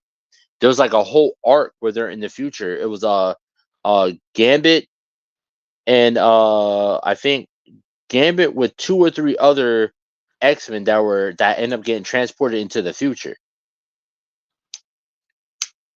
And I'm pretty sure we don't see him use those powers. All right. Yep, I have a week to watch 75 episodes. I'm starting tonight. I'm starting original, X-Men tonight. Cuz fuck that. Oh, damn. That really fucked me up. Like that's one of the few facts that you've said that I'm just like absolutely blown away by. Like I knew that he was a child of Scott and Jean. I just didn't know that he also inherited her abilities as well. Yeah, because it was supposed to be that Sinister was always trying to take DNA from mutants to create the most powerful mutant. That's why one of the reasons why if you Yeah. watch the trailer for X-Men 97, which is supposed to be coming out this year, and like shit in a few months, you see in the trailer that Jean Grey is pregnant. Oh, you're right. Oh, yeah. And in the original series, they run into Cable and he refuses to answer their questions, and Jean Grey reads his mind, and she realizes who he is. Shit. Because Cable came back in time. If memory serves, believed that a member of the X-Men was responsible for killing a senator, and that senator that's what led to the whole thing with the Sentinel assassin, to the assassination of all the mutants. But don't quote me on that. I could be wrong. I could be mixing that up with Bishop, but I'm pretty sure that's what happened. Because like when he was speaking to the computer started telling him about the X-Men, and it started off with Scott Summers, and he's like, "I know everything about Scott Summers, and I know everything about Jean Grey." Why would he know everything about them and no one else? He knew everything about them because they were his parents. Mm. Yeah, absolutely 100% rewatching starting tonight, rewatching. Yeah, we got completely off topic, but I love that because I learned a lot within that little side tangent. Um so within Gifted, we see her end up being recruited by I believe the daughters of Emma Frost.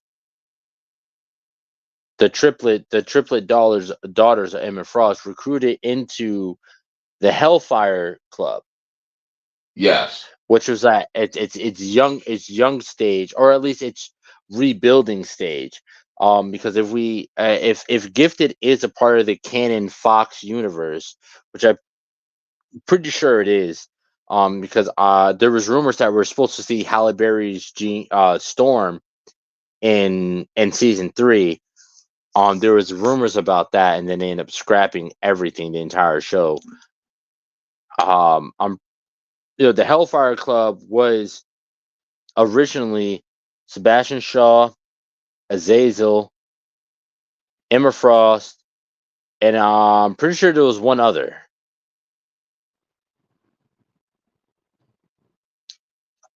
A part of me felt like there was a fourth member of the Hellfire Club. I want to say you're thinking it was Whirlwind. Who was it? I want to say the character's name was Whirlwind. Yes, Whirlwind. He was able to create the tornadoes. Yes. Yep.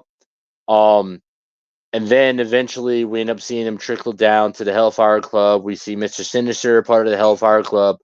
I believe Magneto is a part of the Hellfire Club for a very short stint. But yeah, we end up seeing her being inducted into the Hellfire Club because of her lineage being Magneto's daughter. They're like, you're super powerful. You have this resentment to Homo sapien. You'll be best with us, and she ends up recruiting the son of the twins of the Von Struckers, because he was, what was his powers were telekinetic. Who's?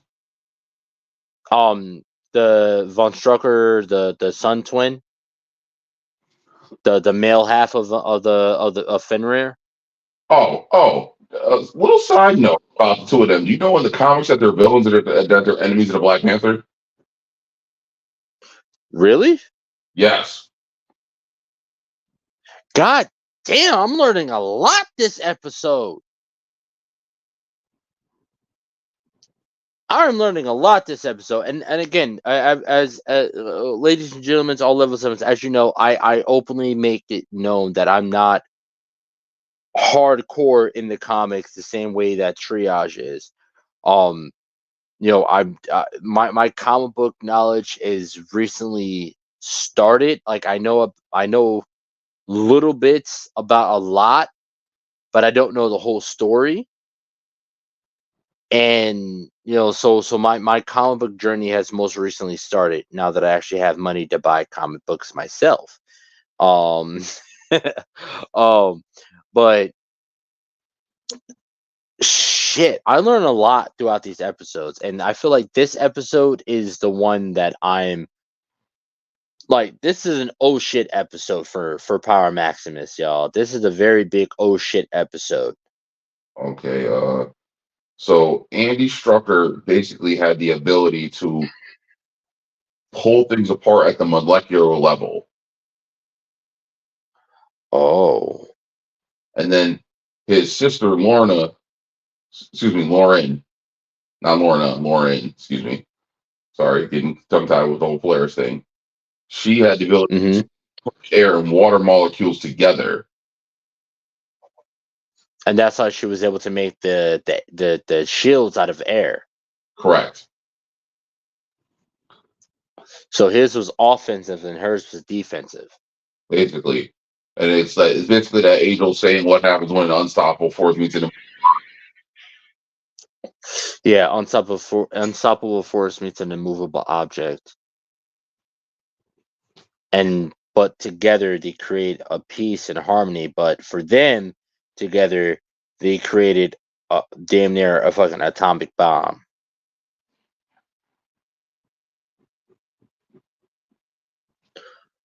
Oh, what if it was? So we never get to this point in Gifted, but what if it was them that ended up setting off the bomb that blew up, that ended up killing Homeboy's daughter? I don't think so. I don't think so, but their potential. That would be a nice twist, yes. But no, I didn't see that being a possibility. Oh wait, yeah, because they were too young. You're right. All right, yeah. They were way too young. They were way too young. They were still. They had to have been still like fucking babies when that happened, according to the timeline of the show.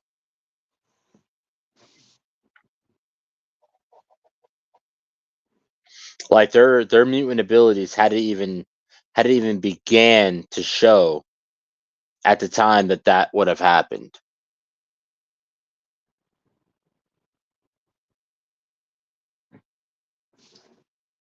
Are you down to do a Gifted episode? Because this is damn near turning into a Gifted episode. Shit. But yeah, she ends up getting recruited into the Hellfire Club. But their plan was to. I don't remember what the plan was, but the plan was to cause like mass devastation. They end up, she ends up being a part of recruiting a mutant that had the ability to literally deconstruct anything and put it back together at its subatomic level, like beyond molecular but subatomic level, and then put it back together. Like I remember there was a scene where she pretty much, when they end up breaking her out of, Lorna helped break her out of the prison that she was in, and the guards, she pretty much like fucking took them apart and put them back together inside of a wall or some shit.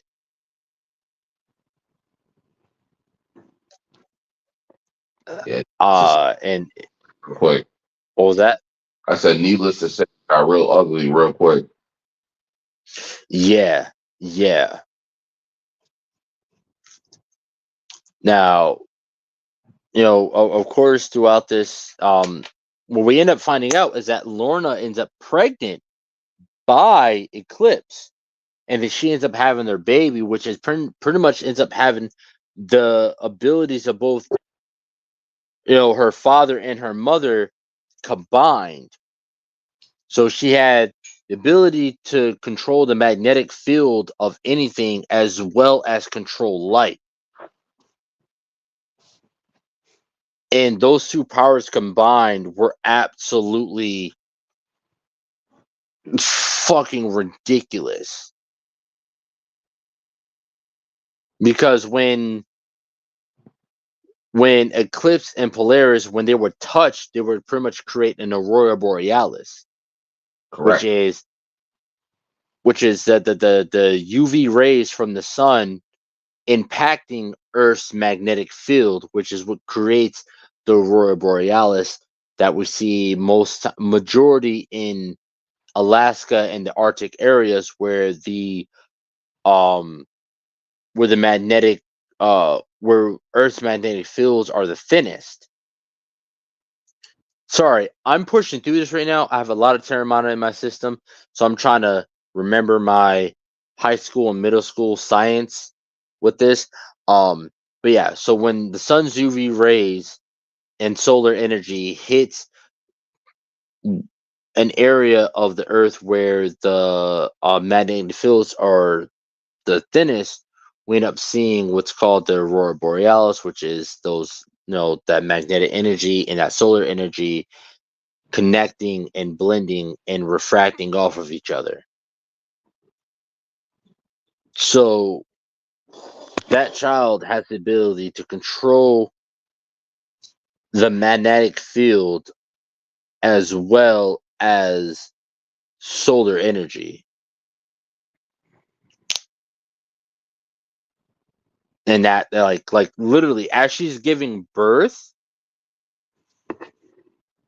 her giving Polaris giving birth literally causes a absolute 100% blackout within the entire that half of the country that she's in.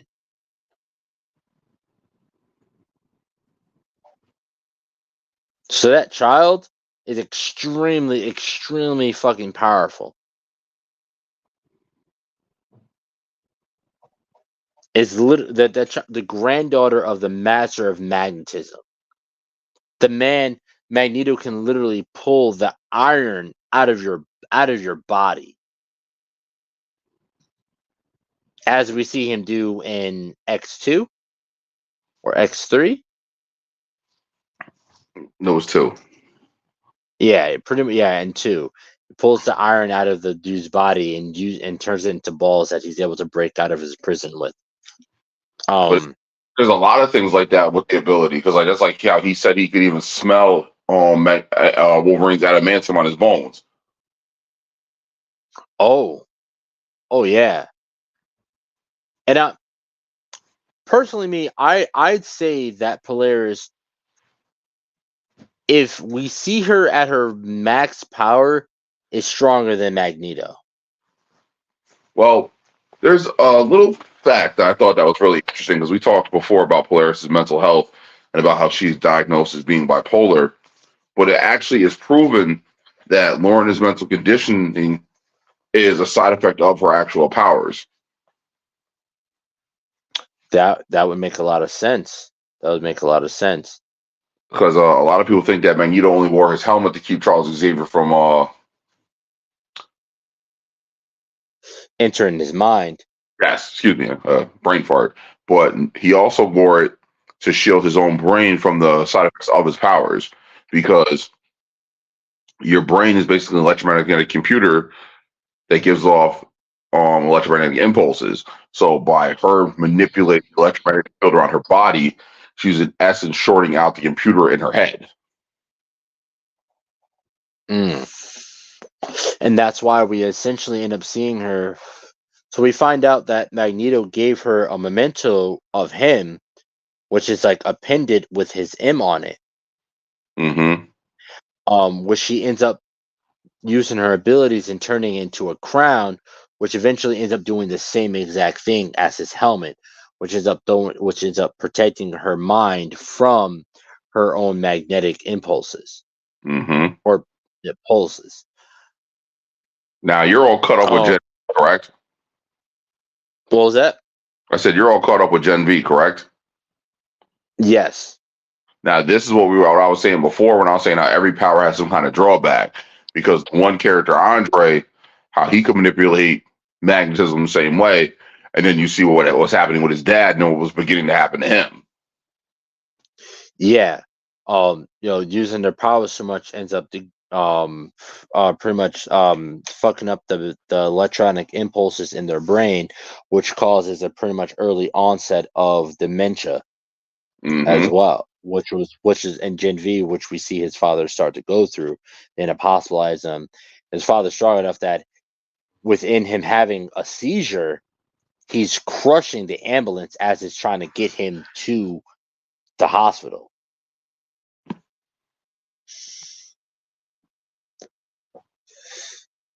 That now and again, like I said in the last episode, and prior episodes as well, I love where characters are given a caveat to their abilities. Yeah, they may be super powerful, but there's a drawback. There's a give and a take for those anime fans. Equivalent exchange. Yes, I am also an anime fan as well. Equivalent exchange. Something of equal value must be lost in order to gain. So I love that so much when characters are giving that caveat to their powers and abilities. So yeah, Lorna ends up, I don't believe she understands that at first. I believe she does it, if memory serves me correctly, she does it in order to pay homage to her father. Or it was the inverse of that, which is to pretty much no, I'm gonna take this medallion he gave me and make it my own. I believe it was that, because she had a lot of animosity towards her father. She knew who her father was, but she never got to meet him. Correct. Which I would have loved to see that, because what bothers me about the Fox X-Men universe is the timeline. The timeline kind of fucks it all up, because in X2 we see Charles Xavier die and disintegrated by the Phoenix Force Jean Grey. But apparently there was a post-credit scene to that where he had a twin brother that was in a coma, or pretty much he was a vegetative state that he transferred his mind to, which is why we're able to see him in the post-credit scene of Wolverine. Correct. Alongside Magneto. Which is the only thing that leads me into Days of Future Past, where they're all working together, the Brotherhood and X-Men against the Sentinels. So, and which pisses me off because you see Rogue dead. So I'm pretty no, we don't see Rogue dead. I'm sorry, Rogue's she ends up having the no. It's Shadowcat? Or is What? it Rogue? I don't remember. I haven't watched Days of Future Past. I think I watched Days of Future Past like once. Well, hold on. There's two different versions of the movie because there's a version where Rogue is in it and there's a version where Rogue is not in it. Yeah. Who was the one that allowed Wolverine, that gave Wolverine the ability to go back into his former self? That That was was Shadowcat, right? Elliot Page. That was Shadowcat. Yeah. Yeah. And then in the intro to that, we actually see Rogue's body, kind of, sort of, when they're giving the exposition about what happened, what led up to that in a way. It was Mystique. They said that they copied Mystique's power and it gave them the ability to copy other people's powers, which didn't make sense to me, but I'll not go along with it. No, so yeah, there's that. But then I'm talking about in the scene where they're doing the B-roll shots and we see the X-Men symbol on the ground that's buried. I'm pretty sure that was Rogue. Yeah, so in the other version, it's revealed that Rogue was captured by the Sentinels and she's being held prisoner in the Xavier Mansion. They had to go in and break her out. Yes, I wish I could see that version of the movie, because I feel like Days of Future Past wasn't bad. You can buy that version of the movie. Oh, for real? It okay? So they actually have it on the DVD. You have to. It's a whole separate DVD. It's called the Rogue Cut. Oh, God damn it, man! I'm learning so goddamn much. I always thought it was like an extended cut or deleted scene or whatever on the DVD. So again, yeah, I thought Days of Future Past was actually not bad. I thought it was pretty good. I thought it was one of the better movies throughout the franchise. Now,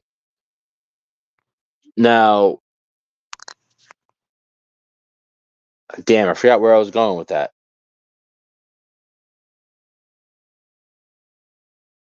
Oh yeah, the timeline. So Days of Future Past clearly takes place in an advanced future. It seemed like it was more so of a dystopian future that Bishop and Cable came from. So now we have to ask ourselves, does Gifted take place in the timeline before Wolverine goes back or after Wolverine goes back? Wolverine technically went back to the 60s. I mean, when was JFK assassinated? I think it's 70s.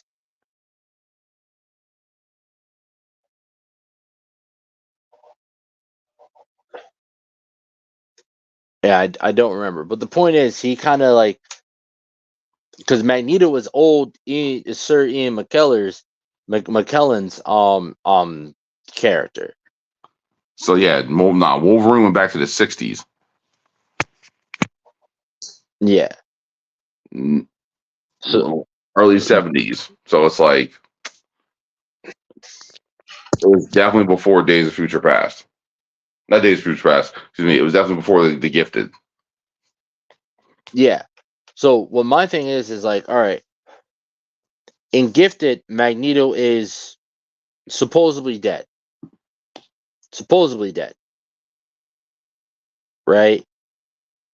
My question is, does Gifted take place in a timeline after the timeline that Wolverine fixes? Or does it take place during the timeline before he goes back? Yes, now I hear what you're saying. Okay. That's a great question. Because, supposedly in Gifted, Magneto has died. That's why she hasn't met him yet. And she has resentment towards him. But in Days of Future Past, he's old. He's old man Magneto.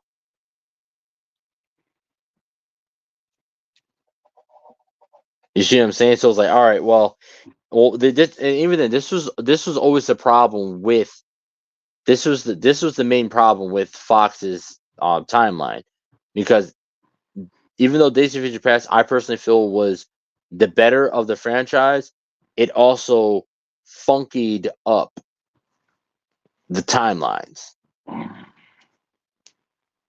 Continuity, and you really got to continuity, sit. continuity. Yes, yes, big time, big time. I mean, I guess most people will say that it takes place in the new timeline because it came out after Days of Future Past. But again, it's like, all right, well, when did Magneto die and how did he die? And if so, how does that go forward? Was it a battle with Magneto that ends up triggering this, the full-fledged Sentinel services? Is that what happened on that day? Right? Was he locked up and imprisoned, and did his protege Exodus take over? There's a lot of things that, yeah. There's so many questions that I need answers. I need the answers to, because for what it was in Gifted, it was a good storyline for her. Well, if you watched Wolverine and the X-Men, Wolverine and the X-Men showed that Magneto always intended to have Polaris be his heir. He wanted her to take the quote-unquote throne in Genosha and be the leader of the mutants after his passing, because Pietro had too many failures, and Wanda was a little bit Unstable. yes. So he felt like Lorna was the best bet, but he knew Lorna wasn't a warrior; she wasn't a soldier. So he didn't want her to see the war. He wanted her just to be the symbol of righteousness moving forward. Mm-hmm.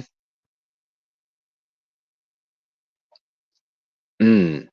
So it was actually kind of nice to see her be portrayed in The Gifted as someone who's a little bit more with the shits and is down to fight for what she wants. Exactly. And it was good to see her that they still put in that hesitant side as well. She was very hesitant. She wasn't necessarily 100% down with what the Hellfire was trying to do. And that's why we do end up seeing her turn against them a little bit towards the end. Like, so we see her be the follower. We see her be the follower. And then we end up seeing her start taking charge and start being the leader and go against I don't remember the character's name who pretty much recruited her into the Hellfire Club, but she ends up starting to overthrow her a little bit and starts calling shots with the other mutants that they had recruited.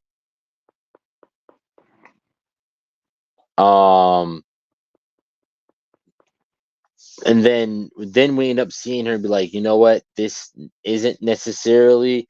We start seeing Eclipse really start to talk to her. It's like, yo, listen, is this really the world that you want for our daughter? Is this Amen. really the world that you want, to bring her into? Because what you're about to do is you're about to start a war that we are not equipped to fight. The You X-Men can't. are no longer here. Go ahead.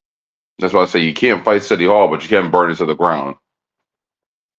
Mm-hmm. Exactly. And it's like, oh, listen, they're already hot on our ass. You do this, what do you think they're going to do in retaliation? And you really want our daughter to live in that world, to have to fight that war that you started?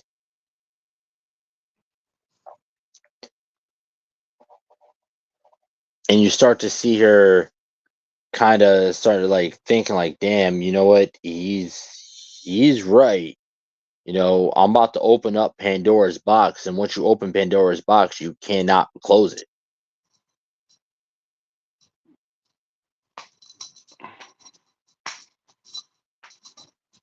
And I would have loved to really see the way that that the rest of that played out after the fact.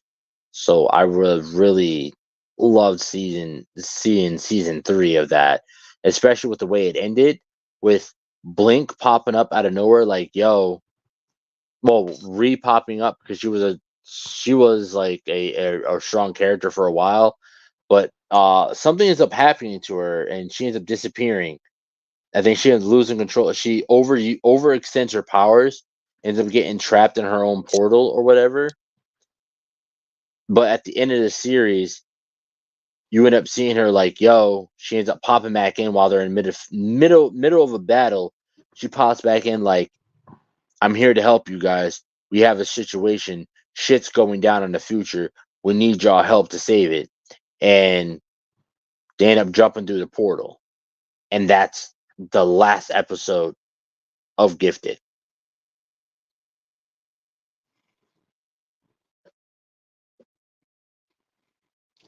Yeah, I was hoping we could get a TV movie or something to round it up, or they could give us something to put a bow on it. But nope. And goddamn well the mouse ain't gonna reopen it up. I don't know why. I feel like it's out of spite. I feel like it's pure spite. I feel like they're just doing it just because, listen, that's something that Fox worked on. We're not fucking with it no more. Oh yeah, sure. So because the Fox did it, the mouse was just going to give it a prostate exam with no lube. Yeah, exactly.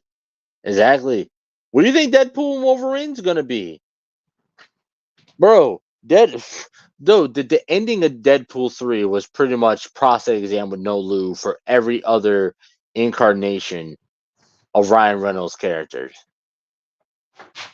I mean, let's be honest. Was there a good one besides it? No, not at all. Not at all. Zero.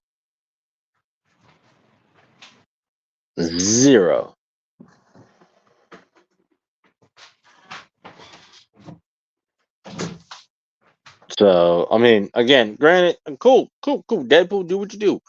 But we already see in the trailer, we see remains of the 20th Century Fox logo. So they're going to be absolutely railing Fox. They're gonna rail Disney. He's gonna rail Disney. It's gonna be a big ass Deadpool gangbang, bro. I see it coming, and I cannot fucking wait. Whoa! That escalated quickly. I'm usually not into those kind of kinks. That's usually not me. But Ryan Reynolds is involved, and so is Deadpool. I'm into it. That's what I want to see. That's exactly what I want to see. But let's take a minute. Let's hear from our amazing partners, both Midnight Comics with Indie Breakdown, Room Full of Blurs, Lady Mandalore, Room Full of Birds, and Icarus Comics with Icarus Podcast. Let's hear from them one more time before we wrap it all up. Going on, everybody, Lloyd Jones with Midnight Comics here, and we'd like to introduce you guys to our show, The Indie Breakdown, a show where we break down your favorite indie comic book characters' power, stats, and abilities, and get them ready for an eventual indie versus matchup. All Indie Breakdown episodes go live first on Spotify and on Patreon, with them eventually showing up on YouTube. So if you guys want to check out The Indie Breakdown and learn more from your favorite indie comic book creators, now's the time to do so. We hope you guys decide to tune in, and remember, until next time, midnight is coming.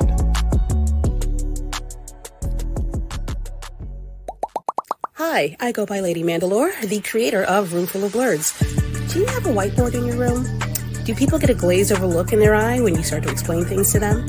Well, come Join me every Sunday at 7 p.m. Eastern Standard Time, where we can talk comics and get to know some new creators of color, only on YouTube and Twitch.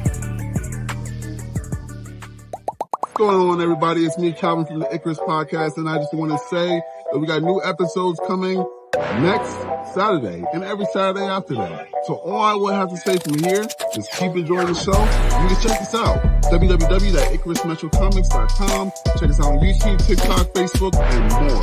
See y'all next time.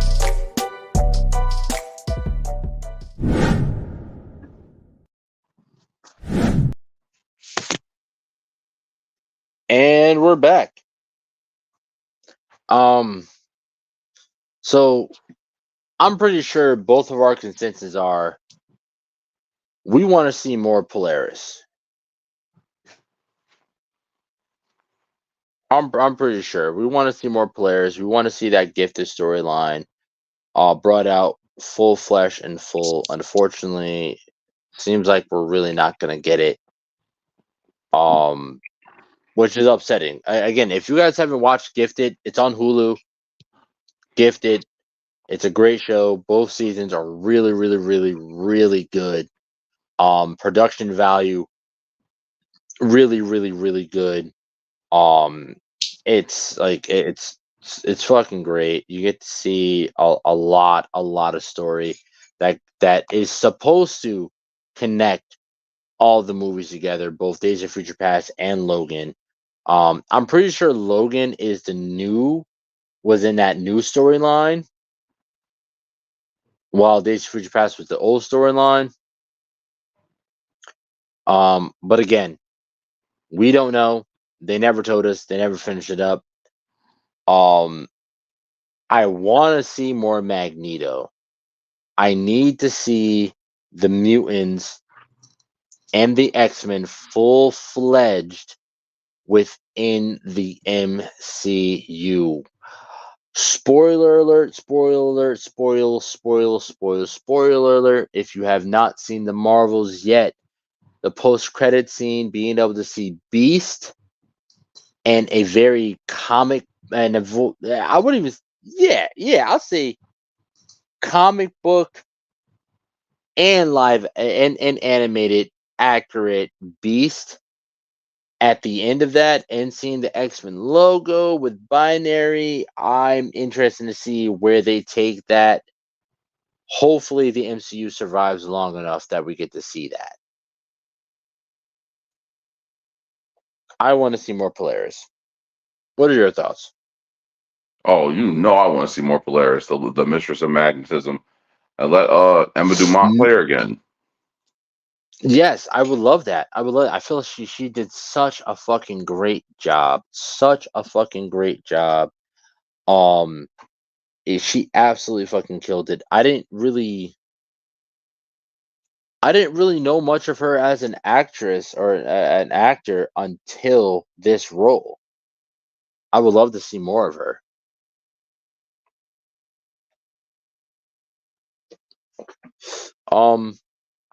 So within the MCU, my question to you, within the MCU, how do you see her coming to light, if any? Well, I think it's one of those things where they could do it like the X-Men have already been established, opposed to them forming an X-Men team, where there's been a lot going on. It's that, the mutant things be kept on the hush-hush because, they've been good about covering their tracks, and have it where Lorna has inherited the mantle of her father, and she's not sure if she wants to be more reasonable or if she wants to be full-on separatist.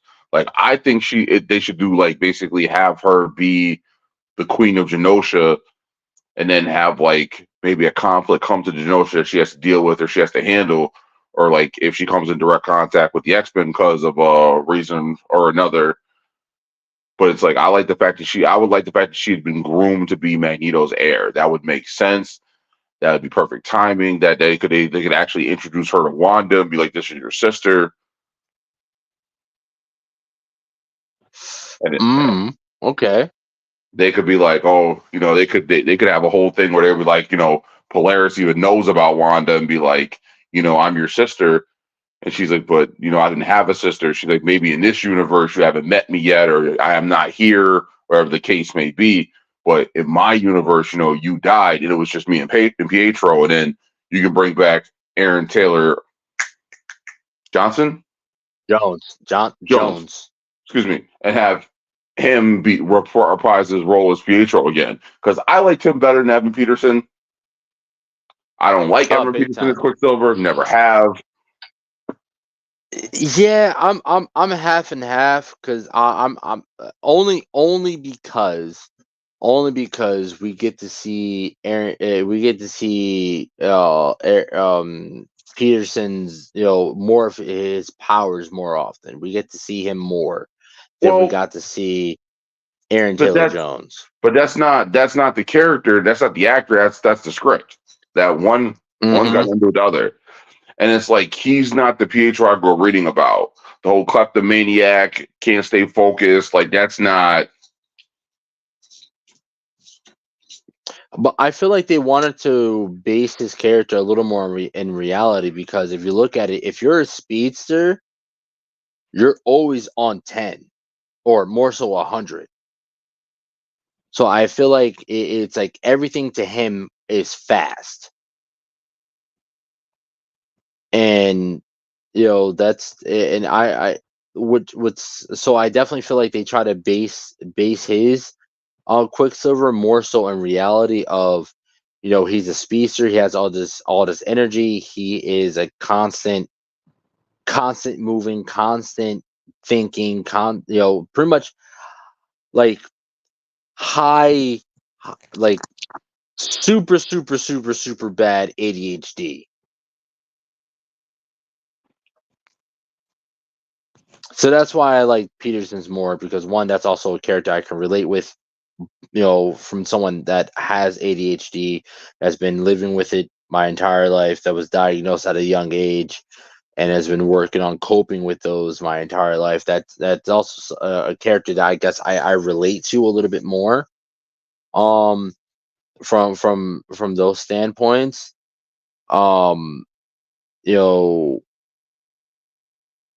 And also I feel like I'm sorry, that scene from the two big scenes that he has within the Fox universe of, fucking from the mansion scene. The mansion scene was fucking golden. I'm sorry, the mansion scene was the only good. The mansion scene was the only good scene from that movie. I don't think that beats him destroying Auschwitz, but it's fine. From that was Dark Phoenix. No, you're talking about Age of Apocalypse. Was that Apocalypse? It was definitely Age of Apocalypse. It was? Oh. I don't know. I still personally feel like that was my favorite scene. The whole fucking scene. The whole movie. That was my favorite scene. From the music to the cinematography, the CGI was a little wonky. Not as bad as the Flash wonky. Not nearly as bad as the Flash wonky. He's talking about the Flash movie, not the Flash Gus and Grant. Yeah, not the Flash Gus and Grant. Later seasons, their CGI got wonky, but no, the Flash movie, Ezra Miller Flash. Oh God, you saw what they did there, right? They tried to match that scene, and they failed horribly in that movie. The DCU, they try to recreate that scene, and they failed miserably.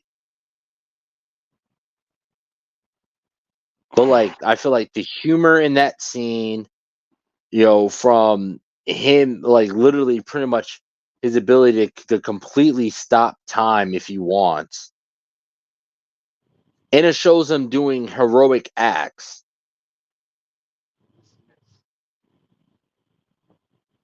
Him outrunning, what was it, Cerebro blowing up? Yes. No, he hit the X-Jet. It was the X-Jet that was blowing up. Oh yeah. Havoc went to blast them when they took Xavier, and he hit the X jet, and the X exploded. Yeah, because yes, yep. Um, but yeah, I feel like that. Me personally, all right. So there was zero good scenes in Dark Phoenix. Zero. That movie was just absolute dog water. Made zero sense to me. Did it make any sense to you? I get what they were trying to do, but it just failed miserably. You're gonna have to fill me in because I didn't even see what they were trying to do.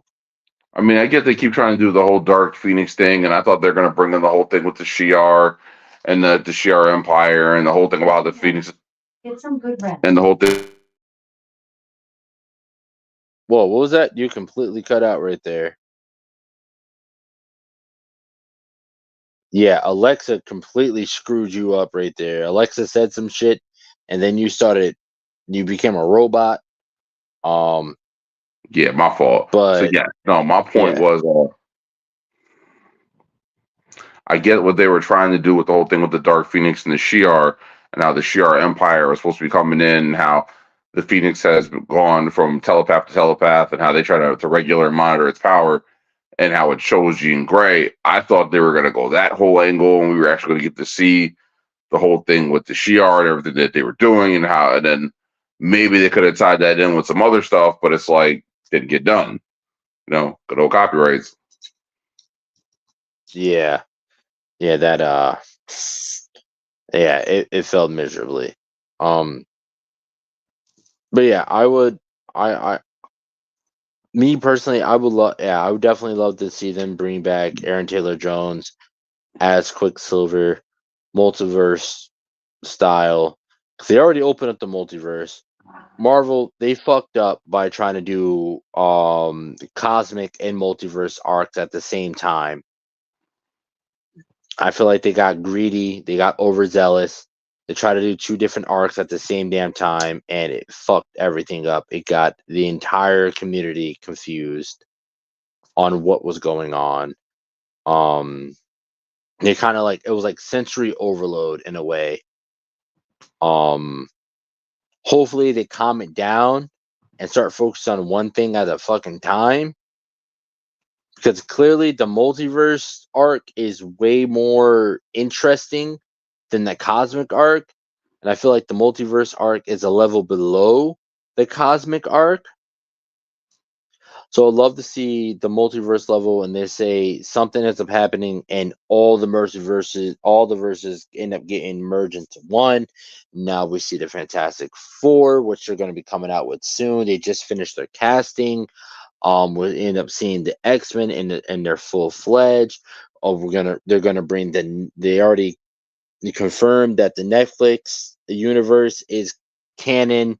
Everything Luke Cage and all Defenders and everything is canon, which ends up including Cloak and Dagger and the Runaways. Check out our last episode, which is about Alex Wilder and Painkiller. We talk a lot about especially when we're talking about Alex Wilder, the Runaways, and how the Runaways are connected to Luke Cage and connected to Cloak and Dagger. And since Luke Cage is officially canon, means Cloak and Dagger and Runaways are canon as well. Check that out. It is on our YouTube, the Super Breakdown Podcast on YouTube. Check it out. It's awesome. It's great. And not like I have a biased opinion or anything, but it's pretty goddamn good. For me, what I would like to see going forward, especially with Polaris and Magneto, I will love. I'm down to see it kind of restart. I want to see Michael Fassbender's. I kind of feel like they can't. And here's the problem with Magneto's character. Go ahead. His character being so rooted in a historical event like the Holocaust makes it kind of unrealistic to bring him into modern day unless they give him the ability of fucking immortality or like slow aging.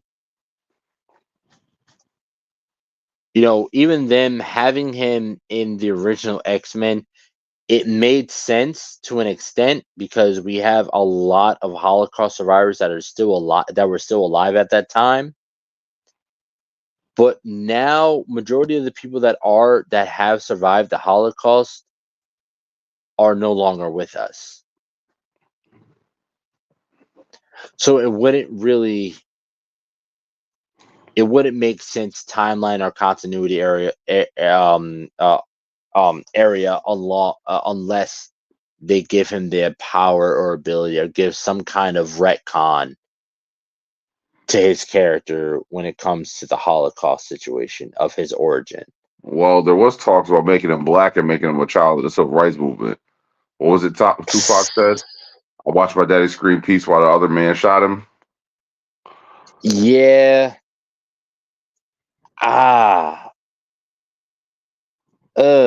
And normally I'm like I normally have no problem with with race swapping when it comes to characters, but when it comes to a character whose origin is so strongly rooted in one of the worst, events in history like that, you kind of can't fuck with that because I'm a strong believer in representation matters. You and me both. And yeah, and I feel like by race swapping him, making him black, and then also making him a survivor of the civil rights movement takes away from Jewish representation and the survivors of the Holocaust. It takes away from that, and I wouldn't want them to take away from that. It would also take away from the weight of the character. Yes, exactly. So it would take it would do too much damage to the character for them to do that. He would no longer be Magneto at that point. Making someone make a whole new character for him for that character. You know what I'm saying? So yeah, it just wouldn't work right for me. And again, like I said, only time I am against gender swapping, not gender swapping, race swapping, is when it doesn't make sense. Like, although Fanforstic was a travesty of a movie, Oh my they god! made Johnny Why? Storm being black make sense. Why? No, no, no, They made it make no. sense to the story Nick, that they were telling. 9-0. Nicholas, no, no, no, no, Nicholas. no. How so? How so? Because I personally feel like it made sense. Because it's I, like, and it made sense for the character as well, especially the story that they wrote for the character, not the story of the character as a whole. It made sense for their character. we don't talk But about Bruno. oh, I completely get it. The movie was an absolute travesty. The movie was absolutely horrible. But Michael B. Jordan, he played a good ass Johnny Storm.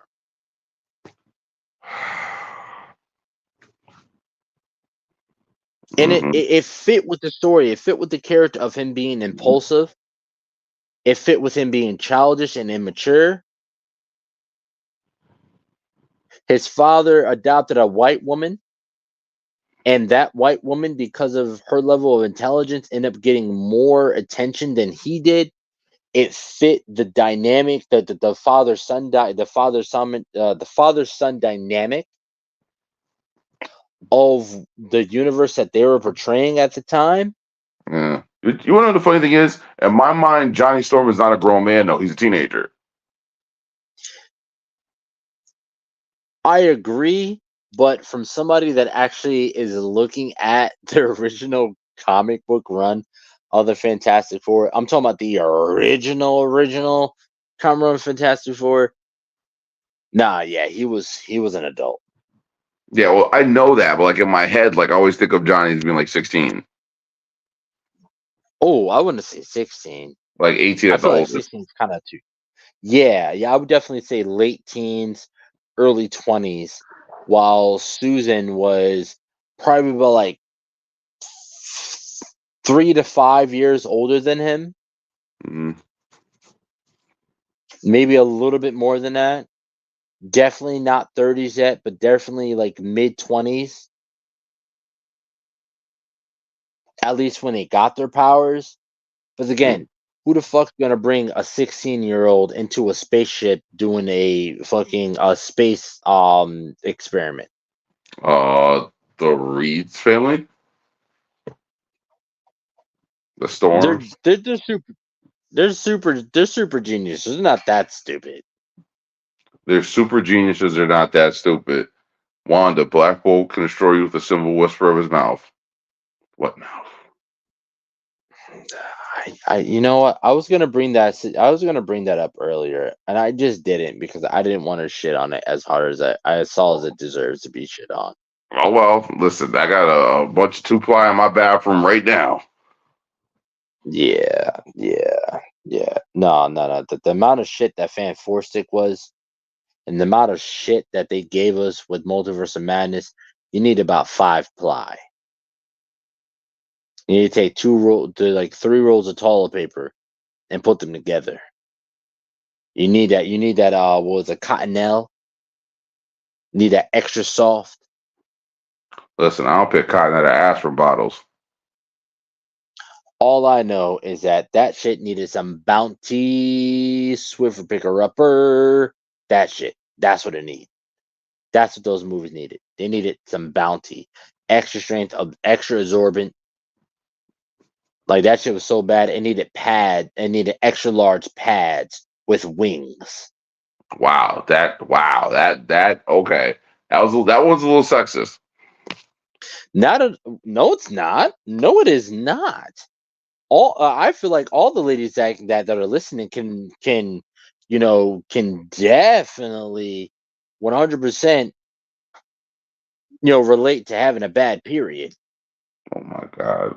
Oh my I'm fucking talking god. extra strong cramps, really bad cramps, like crippling cramps. I'm talking heavy flow where you need to actually go a size or two larger than what you normally need just because it's an extra large flow. Those movies were hemorrhages. Like I feel like if the mouse coughed, it was going to pass a blood clot. Jesus Christ. That was a lot. It was a lot. Those movies were a lot. And here we go with another almost 3 hour episode. Jesus. Oh man. Oh. But yeah, no, I want more Polaris, more Magneto. X-Men need to be brought in, and I agree with you. I would definitely like to see like Polaris and the X-Men already be established. Polaris is the leader of Genosha after Magneto's passing. Of course, it's going to bring in the continuity question. Where were the X-Men during the Battle of New York? Eh, They were minding their fucking business in upstate. that's what the fuck they was doing. The same Minding their place goddamn business. the same place the Eternals were. Exactly. It was upstate New York trying to protect Schenectady, Albany, and Buffalo, and Troy.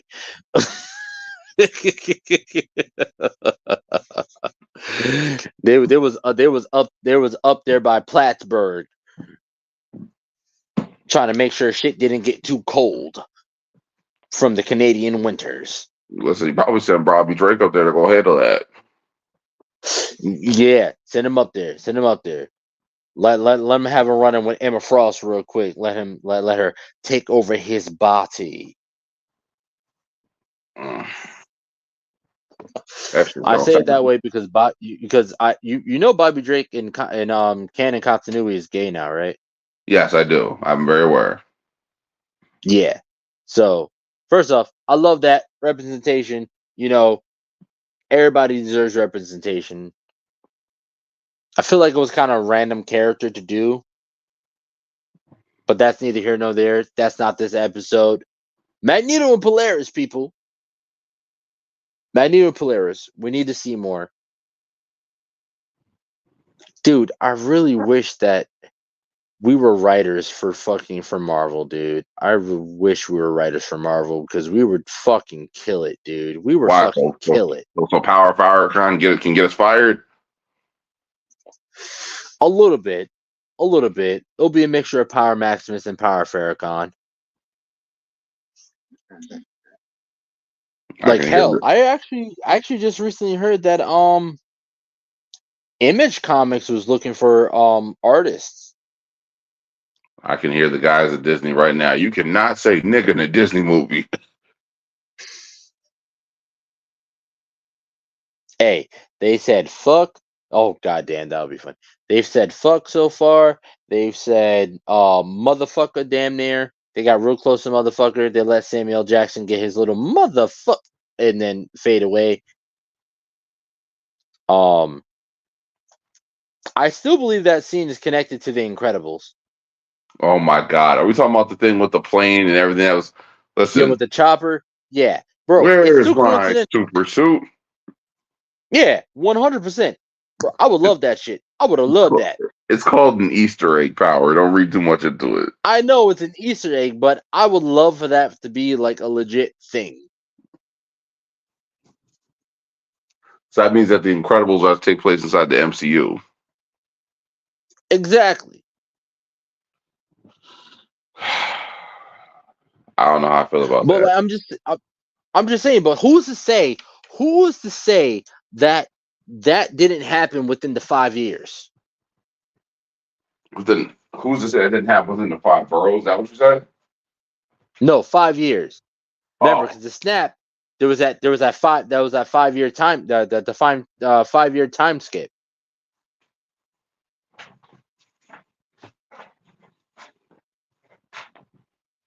You know what I'm saying? Yeah, I hear you. So I mean, Disney owns Marvel. I still say you're reaching. Oh, I'm definitely reaching, but I'm not reaching far. I'm just saying, Disney owns Marvel. Shuri's a Disney princess.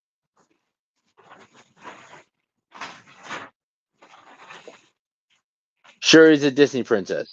Polaris would be a Disney princess of Genosha. Shuri is a Disney princess. I agree. Yep. Polaris would end up being a Disney princess as well.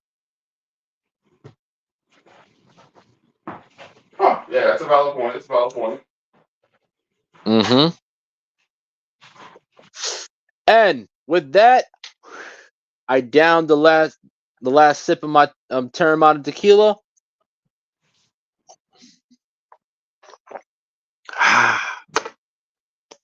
That has been another episode of the Super Breakdown. Oh, this was a fun episode. I love the fact that we went on a bunch of tangents. I love the fact that we got a lot of awesome information about the characters that we were talking about today. Tune us in next week. Oh, wait a minute. Hold on. There's one more thing. Oh, go ahead. After the M-Day incident, for all those who do not know, M-Day is when Scarlet Witch basically erases 95% of the mutants' powers of the planet. Oh, you're talking about House of M. Yes. Lorna actually loses her powers during this incident. And they're really? Yes. Lorna loses her powers and then does not tell anyone until she's almost killed in a fight along with the X-Men. Okay, hold on. Pause. Rewind. How does she lose her powers? Why does she lose her powers? Because Lorna was a mutant. Scarlet Witch took away all the mutant powers. Oh, so for me, I was under the impression that House of M, she literally killed and eradicated 90% of the mutant population, not just took away their powers. Yeah, she just took away their powers. Oh. It was during this period of time where Lorna attempts to live a normal life alongside Havoc, but they wind up separating, and Polaris gets found and recruited by Apocalypse, who turns her into Pestilence. And, Oh, and, give, shit. and gives her back her powers along with the healing factor now. Oh, shit.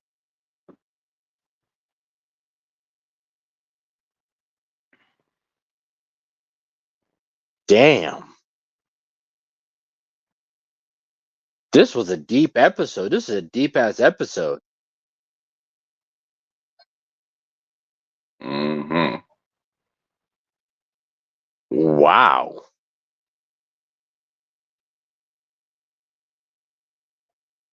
I fucking love that. Oh, wow. Oh, God, Marvel, please don't fuck up. Feige, stop playing, stop dicking around. Get back on your Infinity Saga shit, dude. I will say I contribute a lot of the success of this Infinity Saga to Jon Favreau. I feel like it was a really good collaboration between Favreau and Feige to create that made the Infinity Saga as good as it was.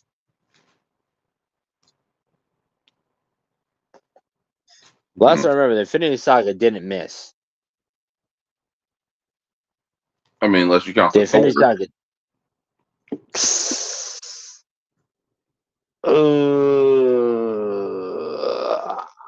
I like.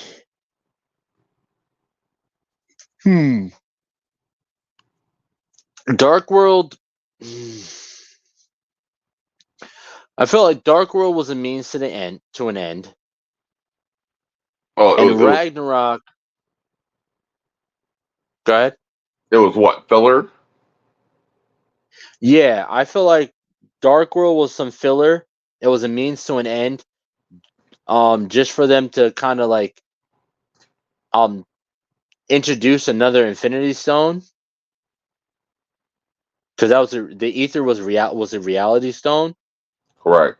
They were also Um theorizing that's the reason why Jane Foster wound up with cancer, because yes, the ether. the Infinity Stones give off low gamma radiation.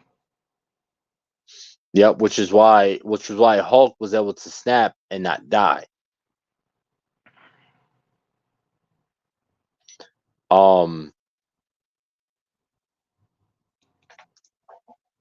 And then with Ragnarok was to open up to the full coming of Thanos, no pun intended. We don't need no Grimace birthday shakes here. Whoa. That was the last one. I promise. That was the last one for the episode. I promise.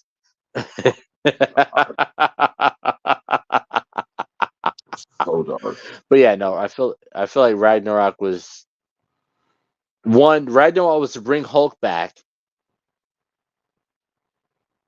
as well as open up, as well as being pretty much a kind of like the full fledged intro to Thanos and the Infinity Stones. Mm. So I wouldn't count those as complete misses. I count them as filler. I personally enjoyed Ragnarok. I thought it was funny. I thought it was fun.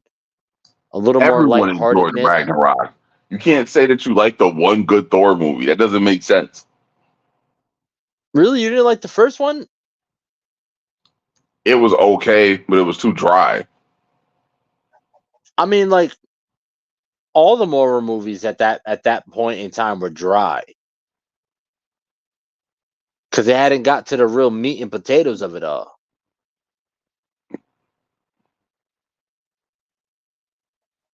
So I count the first Thor as a good movie because it fit in very well with the rest. I feel like Thor was when shit started to kind of like diverge from, the seriousness of the fact. Mm. That makes sense. Yeah. Love and Thunder, absolute garbage.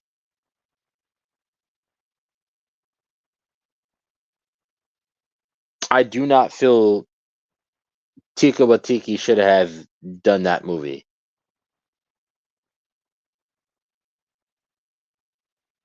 Yeah, I was expecting that shit to be mad edgy and metal and in your face. You want to know where they lost me? Yes. The second he jumped up into the split between the two ships, I was like, "Oh, it's gonna be that type of Oh, movie." yep. Yeah, yep. That was it. That was the scene right there. That was when that fucked it up. That was the scene that was like, oh, okay. It's one of those. Okay. All right. Yeah. Yeah, I was expecting to be super metal, especially the way the vibe that Ragnarok gave us. Ragnarok was pretty fucking metal. I wouldn't say metal. I feel like it was like Edgy. soft rock. Yeah, it was edgy and soft rock. I was expecting Love and Thunder to be metal and a little dark and metal because you're talking about Gore, the fucking God Butcher. Gore the God Butcher, and you decide to give the movie a light-hearted comedic stance? The fuck is wrong with you? A lot. A fucking lot. That 21 Savage J. Cole, a lot.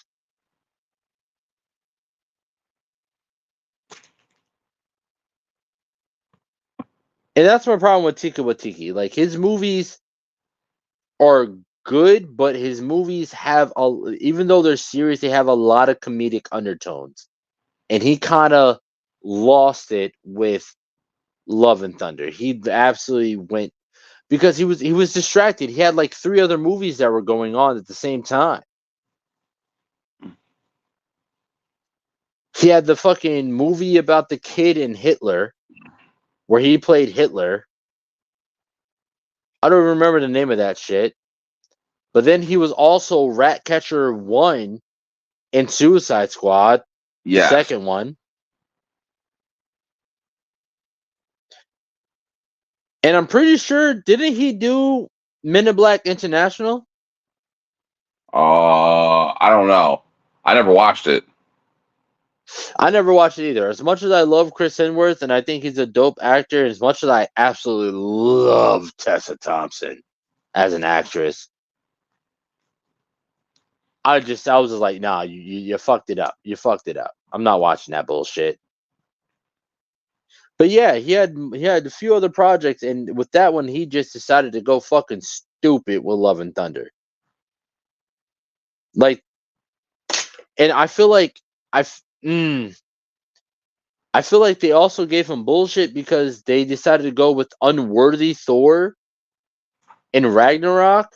Because Unworthy Thor is he's the one that has the dual blades, the two swords, and the whole storyline with Gore is Unworthy Thor. Well, we'll see how we do with Thor and Hercules. I don't want to see it. But you're gonna. I know. I know. I know. And they need to bring someone else in to do a Thor movie. And bring somebody else in. Fuck it. Bring Steven Spielberg. Fuck it. Bring Spike Lee. Bring Spike Lee.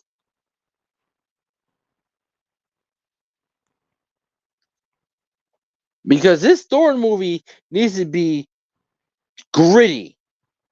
I need to see Thor gritty. That should be mad political. Mad political. Fuck it. Quentin Tarantino. Before he dies. Because you know that man's old as shit. That man was making movies when the shit was black and white. Quentin Tarantino needs to do the next Thor movie. Why? So it could be like the Django Unchained? Oh shit.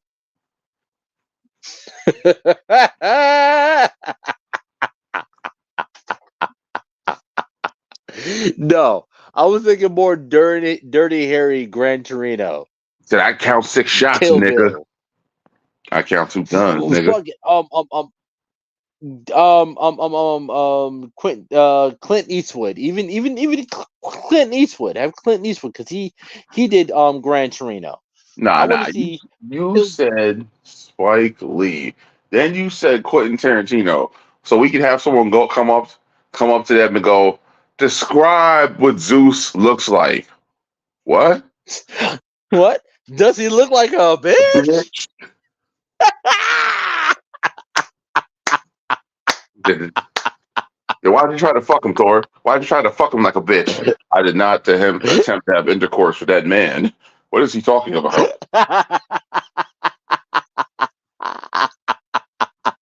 He said, because Zeus does not like to get fucked. He likes to do the fucking, and you tried to fuck him. And that's the reason why I'm here. Because you tried to fuck my father. That would have make sense, though, with him still in the lightning bolt and shit. Mm-hmm. That would make a lot of sense. Like you took his mojo, and now all the women are saying how my father's limp. How would you feel walking around with a limp dick father?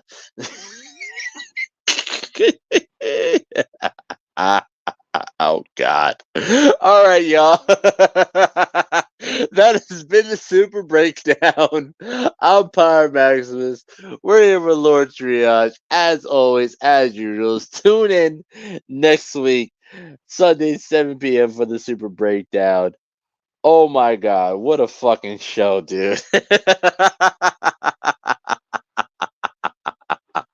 Shout out to Midnight Comics and their show Indie Breakdown. Shout out to the Room Full of Blurs. Shout out to Icarus Podcast and Icarus Comics. We love y'all. Love y'all's level 7s. Good night.